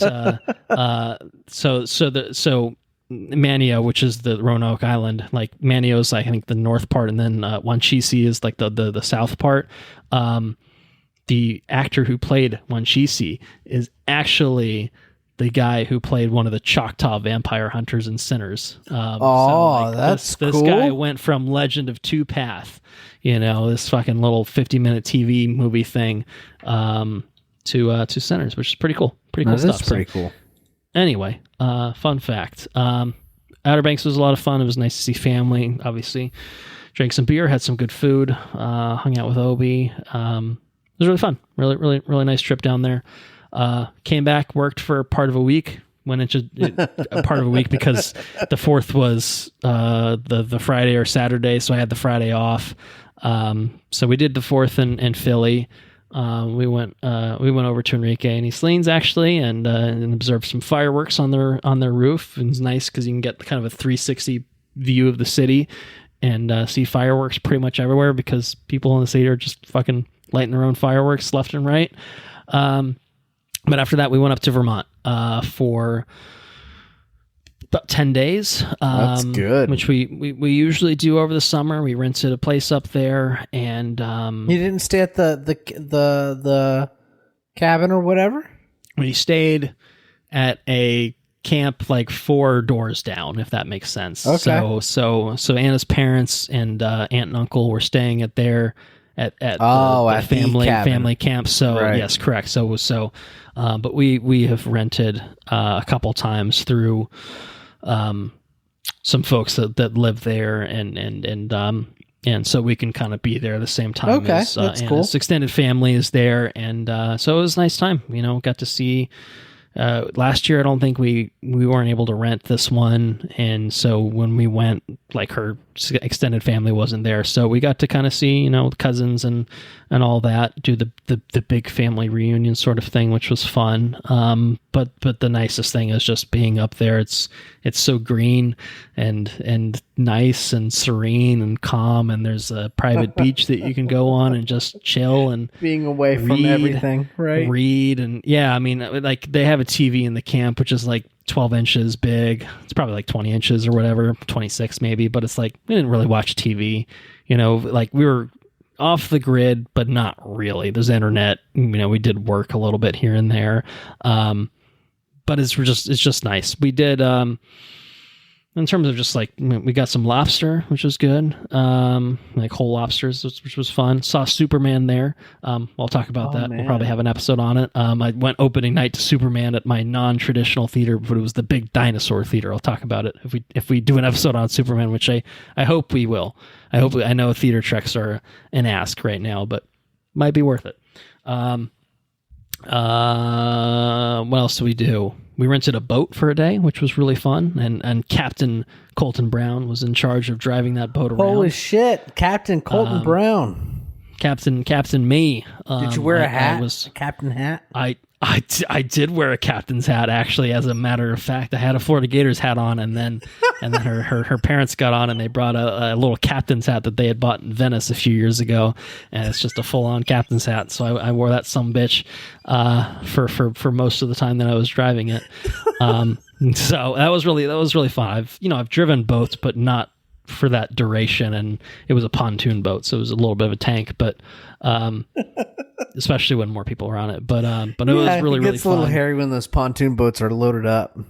Yeah. But it was we just did on Lake Champlain, so it's a pretty simple geography to navigate. It was fine. We'd kind of just drift a little bit and jump into the lake, and it was just really awesome. It was really fun. It was a great trip up there. It always is. It's just relaxing and just like the perfect kind of getaway from work and city life, etc. And Obi loves it up there because he gets to go swimming and play with his water toys and blah blah blah. But yeah, I finished a couple Percy Jackson books while I was up there: Sea of Monsters and The Titan's Curse. So I have 2 more to go. I finished Sea of Monsters before I went up, so I had already read that, and then I read The Titan's Curse while I was up there. So enjoyed those. I think The Titan's Curse particularly I thought was like a really... Sea of Monsters was good, but kind of like the first book, but not as good, like kind of the same formula, and you can kind of feel it. And obviously these are books, these are young adult. These are not, like they're not like the most amazingly written things. Like they're intended for a younger audience, and that's okay. That's the point. But I thought The Titan's Curse kind of felt like a nice change of pace, a little bit of evolution, where it felt like it wasn't just doing the same script sort of thing. And I really, really enjoyed it. So I'm reading the 4th one now. But other than that, Switch 2, I've been playing some Switch 2 stuff. Mario Kart World, bought Pokemon Violet, been putting some serious hours into that, which is not a Switch 2 game, but got a patch that makes it not run like shit, which makes it basically a Switch 2 game for me because I never played it for the Switch. And then finally, the only thing I'll mention here, because there are definitely other things that I've been up to that I'll save for future episodes that, I'm not putting you out for the rest of the night and into tomorrow, is to tie into what we talked about earlier. I watched Predator: Killer of Killers on Hulu. I'll end with that. It's the one, it's an animated thing. I know we talked about the trailer. It's Predator versus a Viking. It's Predator versus like a World War II pilot, and Predator versus like a fucking ninja, that's cool, samurai guy. And I think when we talked about it, it was just like, why isn't it just 3 episodes of a TV show? And what I will say is there is a narrative reason it's a movie versus a TV show of just 3 different episodes. There is a way that those things get unified, which was fun and interesting and a little bit unexpected, and I really, really enjoyed it. The animation style is pretty cool overall. I kind of felt like it was, I don't know, I think we talked about like, well, they could make any one of these things into a Predator movie, why aren't they? And I liked the way that they did this, and I would recommend it. It's on Hulu. It's pretty easy. It's like a 90-minute thing. But I felt like it was like a really, really kind of cool thing that I just kind of watched. So I would recommend it. It's, probably not suitable for 2-year-olds or whatever. Your 1 month old. Your 1 month old is probably better suited for it because he won't remember. Yeah, Bennett's been wanting to watch it. He said, "Oh, what did he say?" I can't. I think it just said something like, "Oh, da. Oh, da. No, we're not watching that.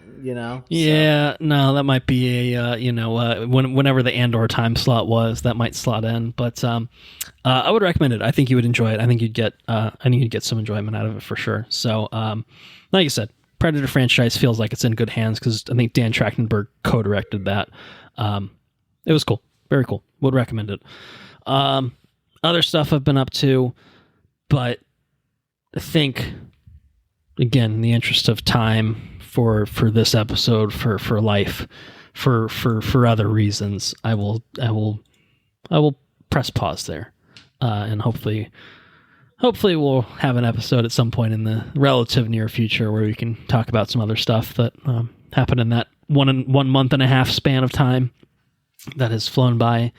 and a Flash. But I know we're running long. I'll give it to you. I don't know if there's anything else that you want to talk about that you've been up to. I know you've been up to stuff beyond, rearing a child and all that stuff. But I totally leave it up to you, whatever you want to talk about. We'll just we'll grind it out real quick. I have obviously been raising 2 children, which is interesting. Yes, that's right. 2 children. It's a whole, of course. It's a whole thing.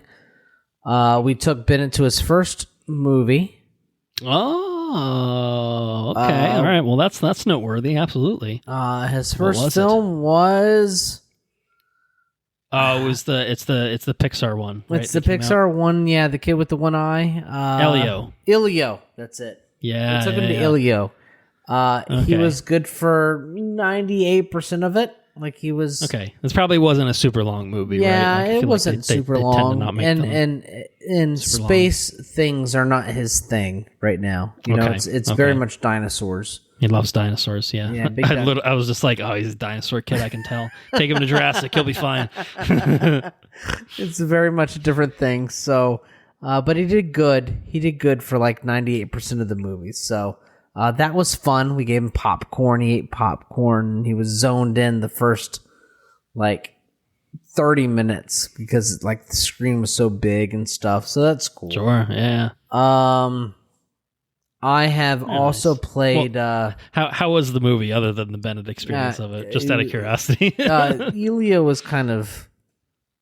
It was just okay. It was... okay. Not Pixar's best. Yeah, not Pixar's best. It was it was a talk rather than a tick. You know what I mean? Sure. The downswing.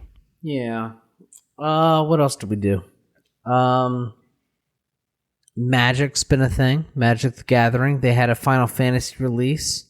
I got a very good card. I got a card that was worth a little bit of money. Okay. Now these cards that you're just proud of them because this is worth a lot, but I'm not selling it. This is my baby now. Is that how you feel about it? I mean, I don't want to sell it, but that's Is that Yuna? That's Yuna. Okay, do you know Yuna? Yeah, Final Fantasy X, right? Yeah, absolutely. Yeah. Yeah. And 10-2, lest we forget. So this is like 400 and some odd bucks. That card right there. That's pretty cool. Wait, how much? 400 and some odd dollars. Hot fucking damn. Did you just pull that from a booster pack? Yeah. Or what? Well, I bought it from. I bought a booster box, which has which is multiple packs, I guess. Exactly. Yeah, and she happened to be in there. I also got Sephiroth, which is worth So you didn't spend $400 on the box, which is to say you probably. No, I bought the box for $500. Oh shit! Okay. Well, maybe the net. Still that one card plus that whatever one else, maybe exactly. And there's like 700 cards. I doubled. If you look at it like money, like I do, you made out like a bandit. Still. I doubled my money effectively. Okay. So it was worth it. Right. Okay. Yeah. So I mean, cool. That's not the way Sarah looks at it, but that's the way I look at it. As long as the marriage survives, it's okay. Yeah, so there's Yuna right there. You got to have outlets, man. You got to have outlets, What else do Healthy we do? outlets. It could be worse. There are worse things you could be doing. Absolutely. What else did we do? Oh, I played Final Fantasy VII during my break. Oh, yeah. The remake? You're firing it up on the portal, right? The remake one, right. Mm-hmm.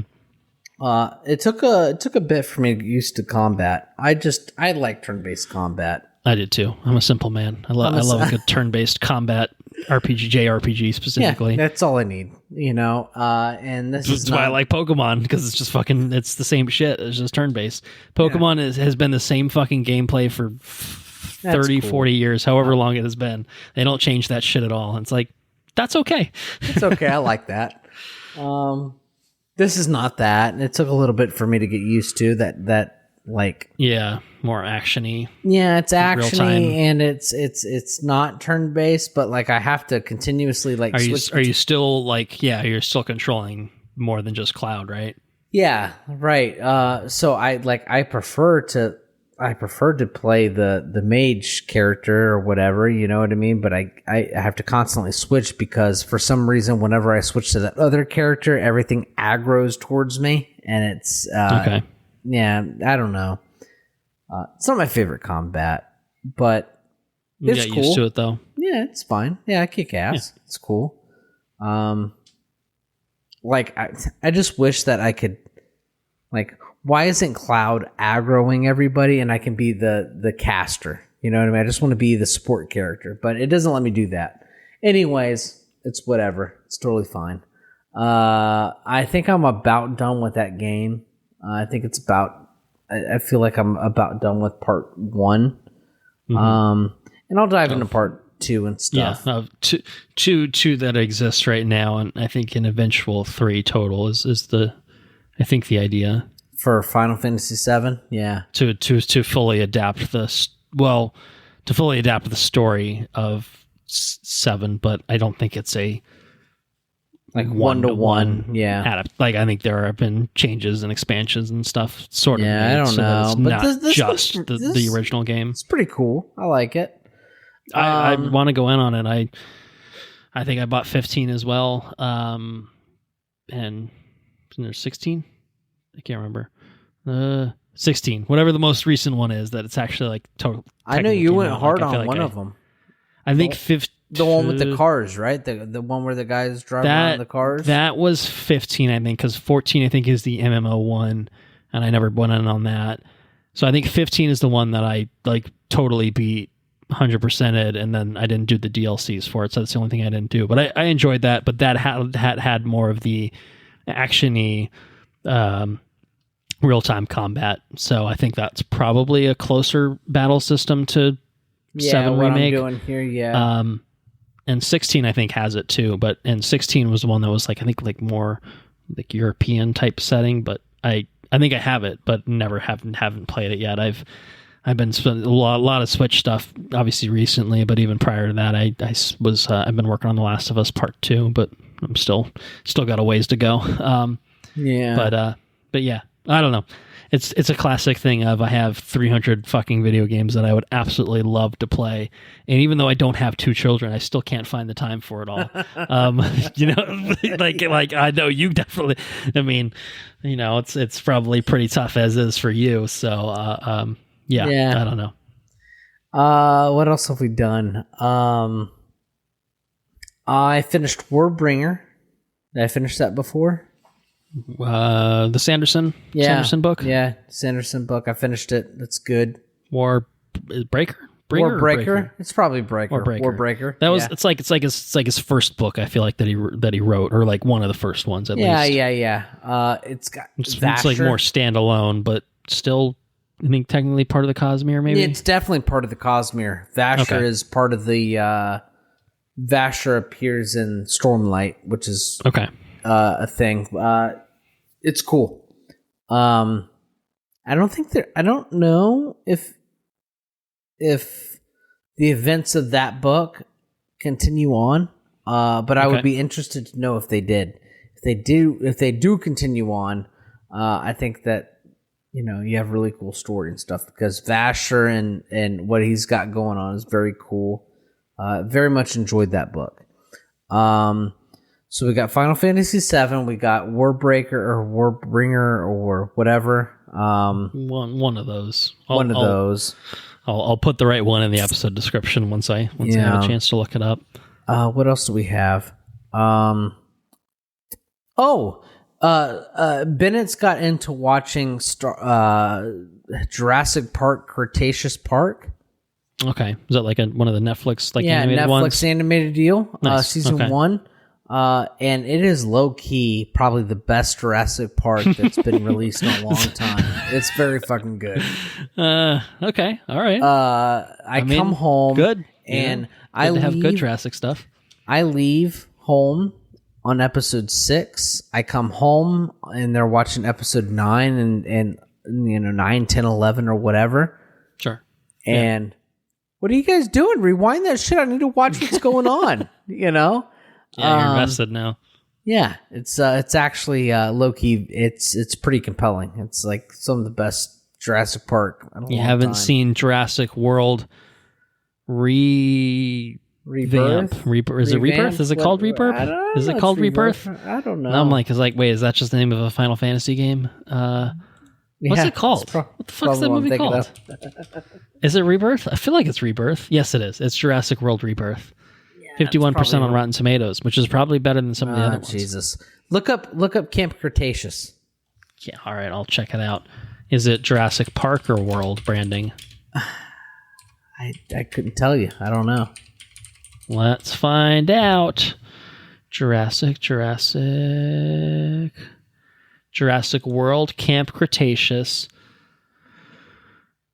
I mean, it's a TV show, so it's not quite as many reviews, but 92%. Okay, look at that, dude. I'm so telling you're not you. wrong. 5 seasons, hot dog. You got a lot of Camp Cretaceous to watch. It's some good shit. These kids are, and listen, dude, it gets fucking dark. Like, there's a sequence into season 1. There's this kid. His name's Ben, and this kid wears like a fanny pack. Ben does. He's a little bit of a nerdy guy, you know. Sure, anyways, the main dude, like, they're on this monorail, and he's holding on to Ben, and Ben's like hanging on by the fingertips. Mm-hmm. Okay, and he ends up slipping. At the end of season 1, we're like, oh fuck, dude. He just Ben's fucked. He let Ben go off this monorail. He's done, right? And then season 2 rolls around. Beginning of season 2, the guy that let Ben go, like, he slipped out of his fingertips. Mm-hmm. Well, that guy doesn't have a dad. His dad died of like cancer or something. And anyways, he's having a dream about letting that kid go. But that kid suddenly turns into his dad. And he's like, oh, don't let me go. And it like got super fucking dark, dude. Super dark. And it's like, season 1, kid friendly enough. We've hooked everyone in. The parents are watching too. Season 2, we're taking this to some dark fucking places, bro. It got real fucking dark. I said, holy shit. Netflix doesn't even know what we're making. We're fucking cooking around, now. Man. It's fucking crazy. Started crying and shit watching Jurassic Park cartoon, and the animation's like this weird animation style, you know, but yeah, I can see that I don't think there's anything for season 4, but season 1 had a total of 77% on the tomato meter, and then season 2 was 100%. So there's a clear jump where they're just like, all right, we've done the kiddie shit, now we're going for it. And these in season 2, they've got these people that are like poachers that are trying to hunt the dinosaurs, and one of them. I don't want to get into spoilers in case you choose to watch it, but well, it'll be a little while probably, but you know, shit gets wild, dude. It's not. I tell Sarah every time I come home and it's not the episode I've left off on, and I say, "What are you doing? I need to watch this show." And she thinks I'm full of shit, but it's low key some serious shit. Bennett doesn't know what he's watching, I'll tell you that. He says I want to watch Raw, and I'm all about it. But anyways, it's well, you can show him Raw in a few years, and he'll get a different appreciation for it, perhaps. Yeah. So, anyways, once Nolan is at Bennett's age, and then Bennett will get so much more out of it, and then Nolan will be at the Bennett stage of Raw. That's all exactly. Rawr, dada, rawr.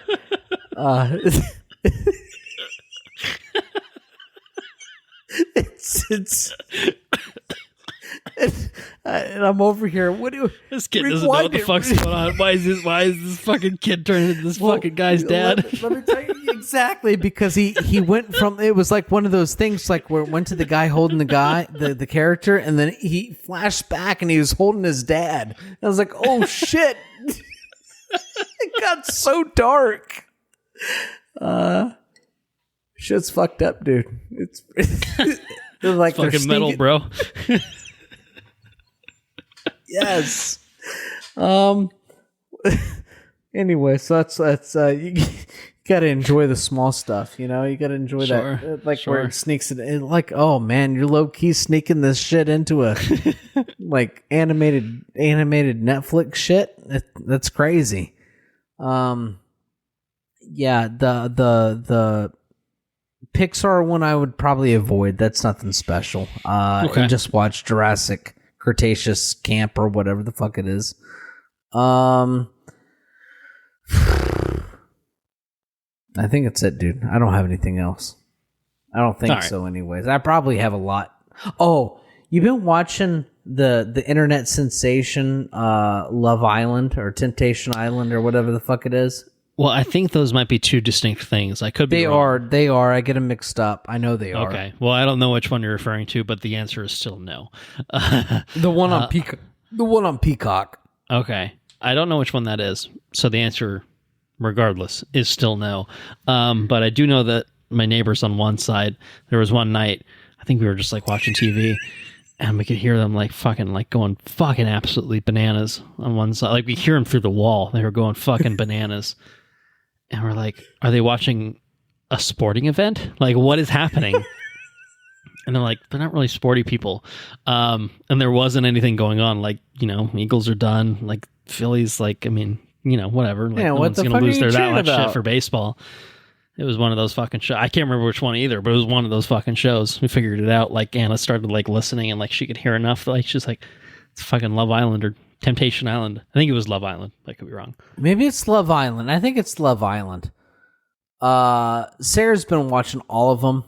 I watch them. I'm just waiting 70% of the time. Return. That's all, This show is unhinged. Like, Love Island is on.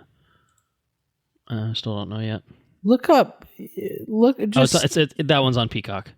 Love Island is that the one with Megan Thee Stallion doing tweaking like a Twinkie? Fuck, what's it called? Twerking. A twerking competition. Hope she's not shaking. That's bad news. See if you can watch that. See if you can watch the twerking. Island. Twerk.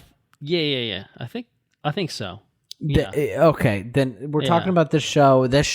I've watched 70%, 60% of the show. Temptation Island, just because I honestly don't know what that one is, but that's on Netflix now. Oh yeah, different one. No, Love Island, I think is what we're talking about. Yeah, it's Love Island. Love Island. Temptation Island is in fact a thing, but I don't think that's what. No. It's the other thing. It's Love Island. Love Island is unhinged, dude. Completely unhinged. I'll watch episodes. I'll watch episodes. I haven't seen a single episode of this, but I have to imagine it's pretty fucking wild. Just watch the twerking episode. Twerking. Megan Thee Stallion bonus episode. It's not even a bonus episode. It's a normal episode, but. Well, we could do a bonus episode on it. Just that one episode. A bonus episode for the one episode. Yeah, booty gets fucking shaken, dude. I have to imagine. And people, I don't know. It's just it's a wild situation. I don't know why people put themselves in that position, but anyways, that's because they get to be on TV, man. I guess so. It is fucking unhinged. But aside from those things, that's what I've been up to. We've been feeding the baby, going to work. Just and when you finish recording this podcast tonight, what's your plan? What time you got to get up to be on baby duty? It's pretty close to. It's pretty close to 1 o'clock. Yeah, so I'll be waking up at anywhere between 5 and 6:45, presumably, to feed Nolan, and then to wake up again if he goes back to bed. If I can put him back to bed, sometimes it's a struggle. So you might. There's a chance that you'll be able to get back to sleep technically before you have to wake up again. Exactly. If I can't, then 5:45, 6:45, somewhere in there, I'm up until I'm up all day till it's time to go to work. Yeah, and then you're up. Yeah, but then the good news is we won't be recording tomorrow. But then tomorrow, we actually spend the night at my in-laws, so I can wake up and be at the airport at 4 o'clock in the morning to go to fucking oof. Michigan. Are you flying into Detroit, somewhere else? Yeah, flying to Detroit, and he plays baseball at Utica, so we're spending the night somewhere near Utica. I don't know how far that is from Detroit. I don't know Michigan geography. Non-stop flight, or you got to lay over somewhere? Non-stop. That's nice. Yeah. That's good. All right, that helps at least. You'll be there. You'll be in Michigan bright and early. Sounds like. Yeah, bright and early. Yeah. it's fun, Does he play Thursday? I do what? Does he play on Thursday, like the day you get in, or is it? I think he does actually. I think he plays that later that night. All right. Well, good luck. What I will tell you, Mr. Brown, is you don't. I don't think that you know tired. I don't think you know tired. True sleepy to your bones. Sleepy to your fucking bones. Is that how you feel every day? Yes. Okay. Here's the question though. Was there a point, like, is it because of the newborn, or is it because you've had a 2-year-old for 2 years, 2+ years now, like that you've just perpetually always been at that point? Like, I'm wondering if it's exacerbated by the newborn and the newborn schedule, because I feel like Bennett is probably on a better bedtime. He's on routine, a better schedule. Yeah, Bennett's on a better schedule. So I think that you're right. I don't know it. I mean, I think if I do know it, it's because I stay up too late. If I went to bed at 9 o'clock, I should. If I went to bed at 9 o'clock every night, so I put Bennett down at 9 because his bedtime's at 9. He knows his bedtime. He goes down good at 9. If I put Bennett down at 9 and I immediately walked across the house and went to bed at 9, I think it'd probably be okay. Now, how often do you do that? No, I don't do that. I have to stay up. I got to stay up. I got to, like... You have to have time for yourself. Yeah, exactly. Yeah. So I totally feel that. I stay up. I don't have kids, but I feel that. I have maybe 3 hours of time to myself, but, like, I split that time up with Sarah, so... Sarah gets an hour. Right. Sarah wants to watch a show or whatever, so right? That's Love Island, the hour of Love Island. Bingo, yeah. And then maybe an hour of an Andor after that, maybe. And then an hour of unwind, just like chilling out, like looking at your phone or whatever, and, right. Yeah, so that's the dread, thing. Perpetual dread for when you have to wake up and then work, and all that. So, like, it's 1 o'clock right now. We're going to close this thing out. We are. Go to bed. Momentarily. I'll probably fall asleep at 1:30. I'll wake up at 5:30 or 6:30 for Nolan, presumably. Hopefully 6:30.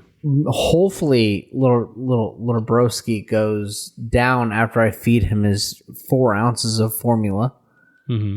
If you gave him 5, he probably would eat it, maybe. But he probably would. He's a. I suppose that's not to be encouraged.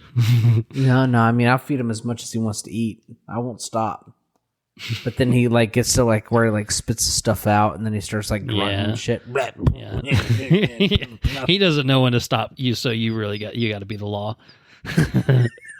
Clearly you can't eat any more fucking food. Stop. So yeah, it's a whole thing, dude. It's a whole thing. Sounds like a whole thing. I won't say I'm envious. I don't know what you're. I mean, hey, man, it's really awesome. It's really cool. I'm happy for you. I'm not envious. It's a sacrifice that you make. And the way wakes up. And the way he wakes up is kind of funny, too, because he just goes... like he just fucking acts miserable, And oh, fuck, I can't sleep. Quit acting miserable. And he just keeps going... So you grab the bottle, and you snatch him up, and you feed him. You start feeding him. Okay, all right. And then you pull the bottle out, and he goes... He starts making that fucking noises again. So, all right, you need more food. So I feed you more food. I'm feeding you. And then you put him down because there's no more food in the formula. Like I don't want to get back up and make a whole nother bottle. So I'll put you down. So I put him back down in the bassinet. And then he just kind of makes noises for half an hour. You know, it's like, I can't fucking fall asleep. You keep making noises. So that's kind of what it's like. Like sounds cool, man. Real talk. That's real talk right there. He just keeps making noises. Sometimes you can pat him down, he'll fall asleep and won't make any more noises, but other times you got to get up and make more food, you know, or whatever. And yeah, sure.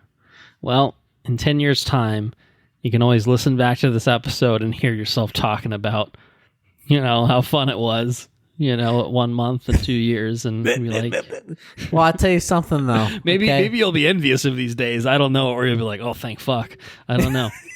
Well, Bennett goes down. He's easy. He's no problem, you know. And the stage of having to sit there and like hold the baby and feed him because he keeps making noises, you can't go to sleep. They go by very, very, very quick, and they don't come back.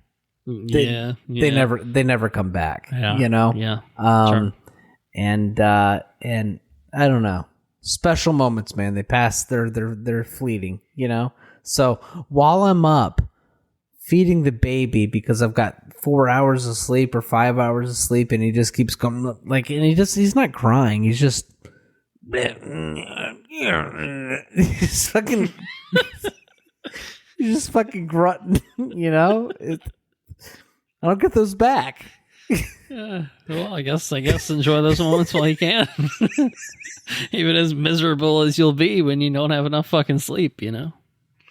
Just cherish them, man. Precious moments, man. Don't let them go to waste. Then he fucking farts or shits himself.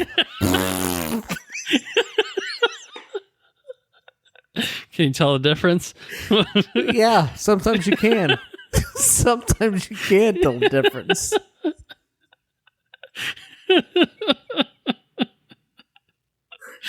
Oh man.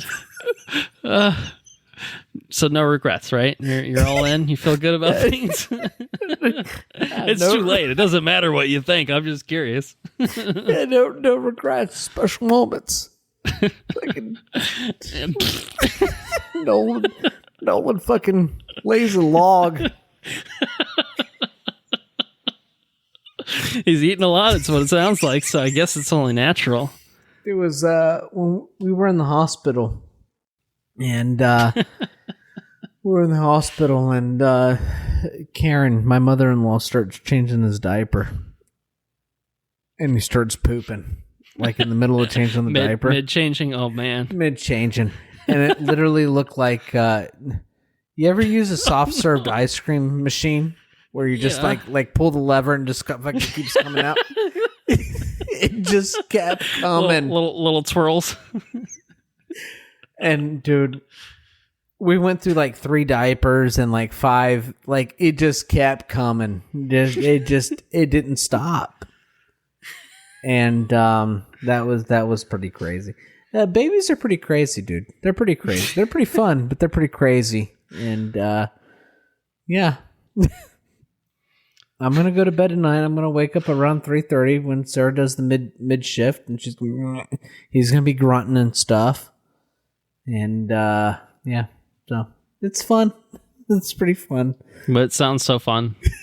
Really, really cool. It sounds like really a good time. So, what are you gonna be doing? What are you gonna be doing at 4:30 tonight? You gonna be sleeping? Sleeping sounds good. A little bit like this.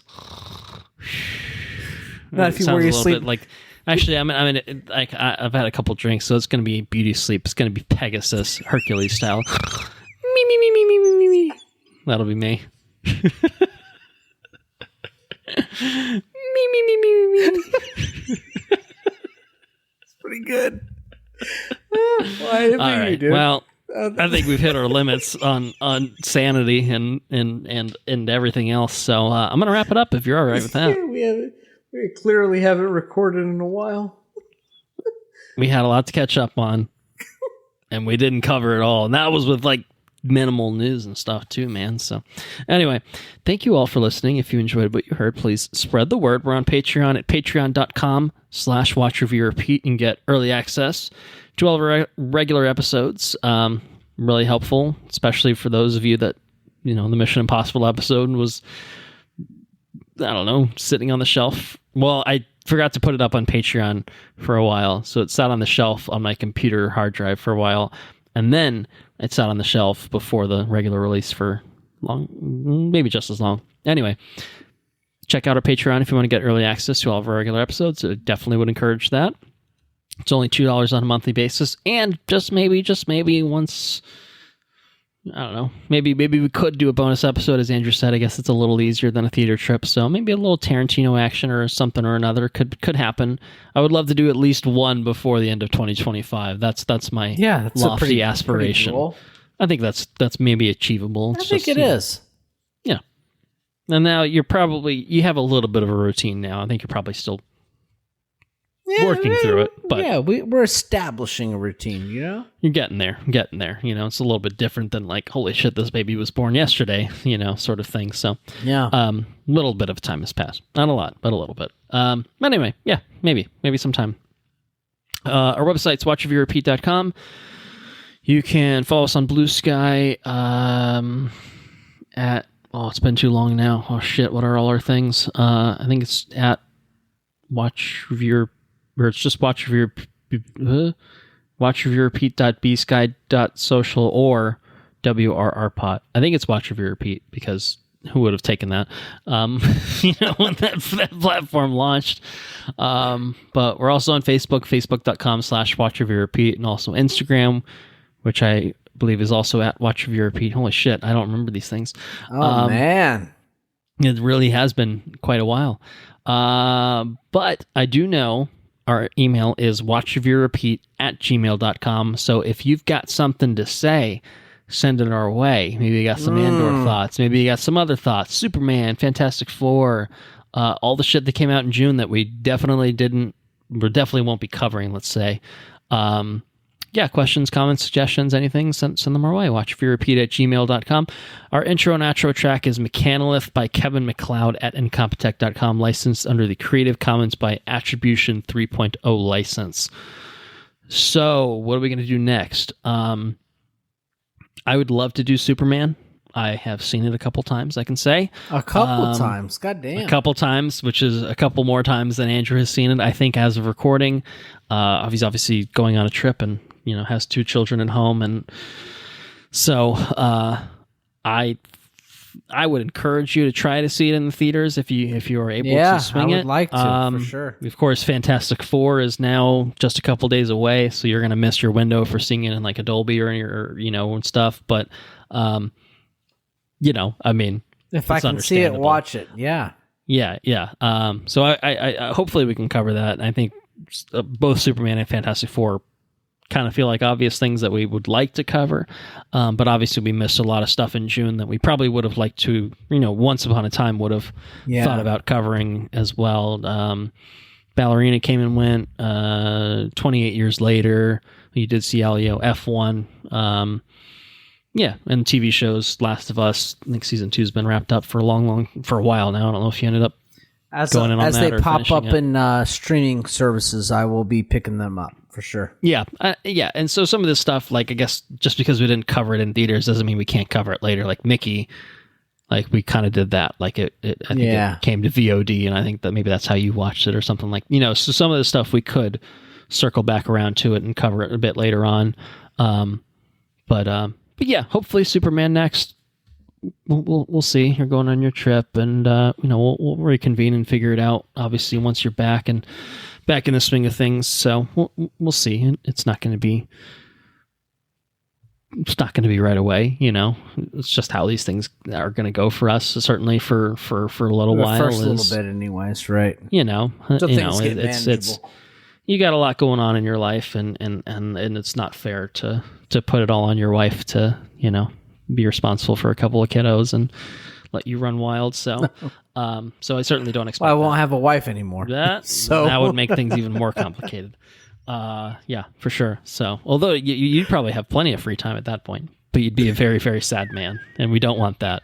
We don't want that. No, we don't want that at all. No, sir. So we'll figure it out. Yeah, we'll figure it out. We're always figuring it out. We'll make things happen eventually. Just don't expect it imminently. Is probably a fair way of putting it. So, with that said, would you like to take our listeners out for the first time in a little while? Well, take care now. Bye then. Laters on the Menjay. Fuck the Empire.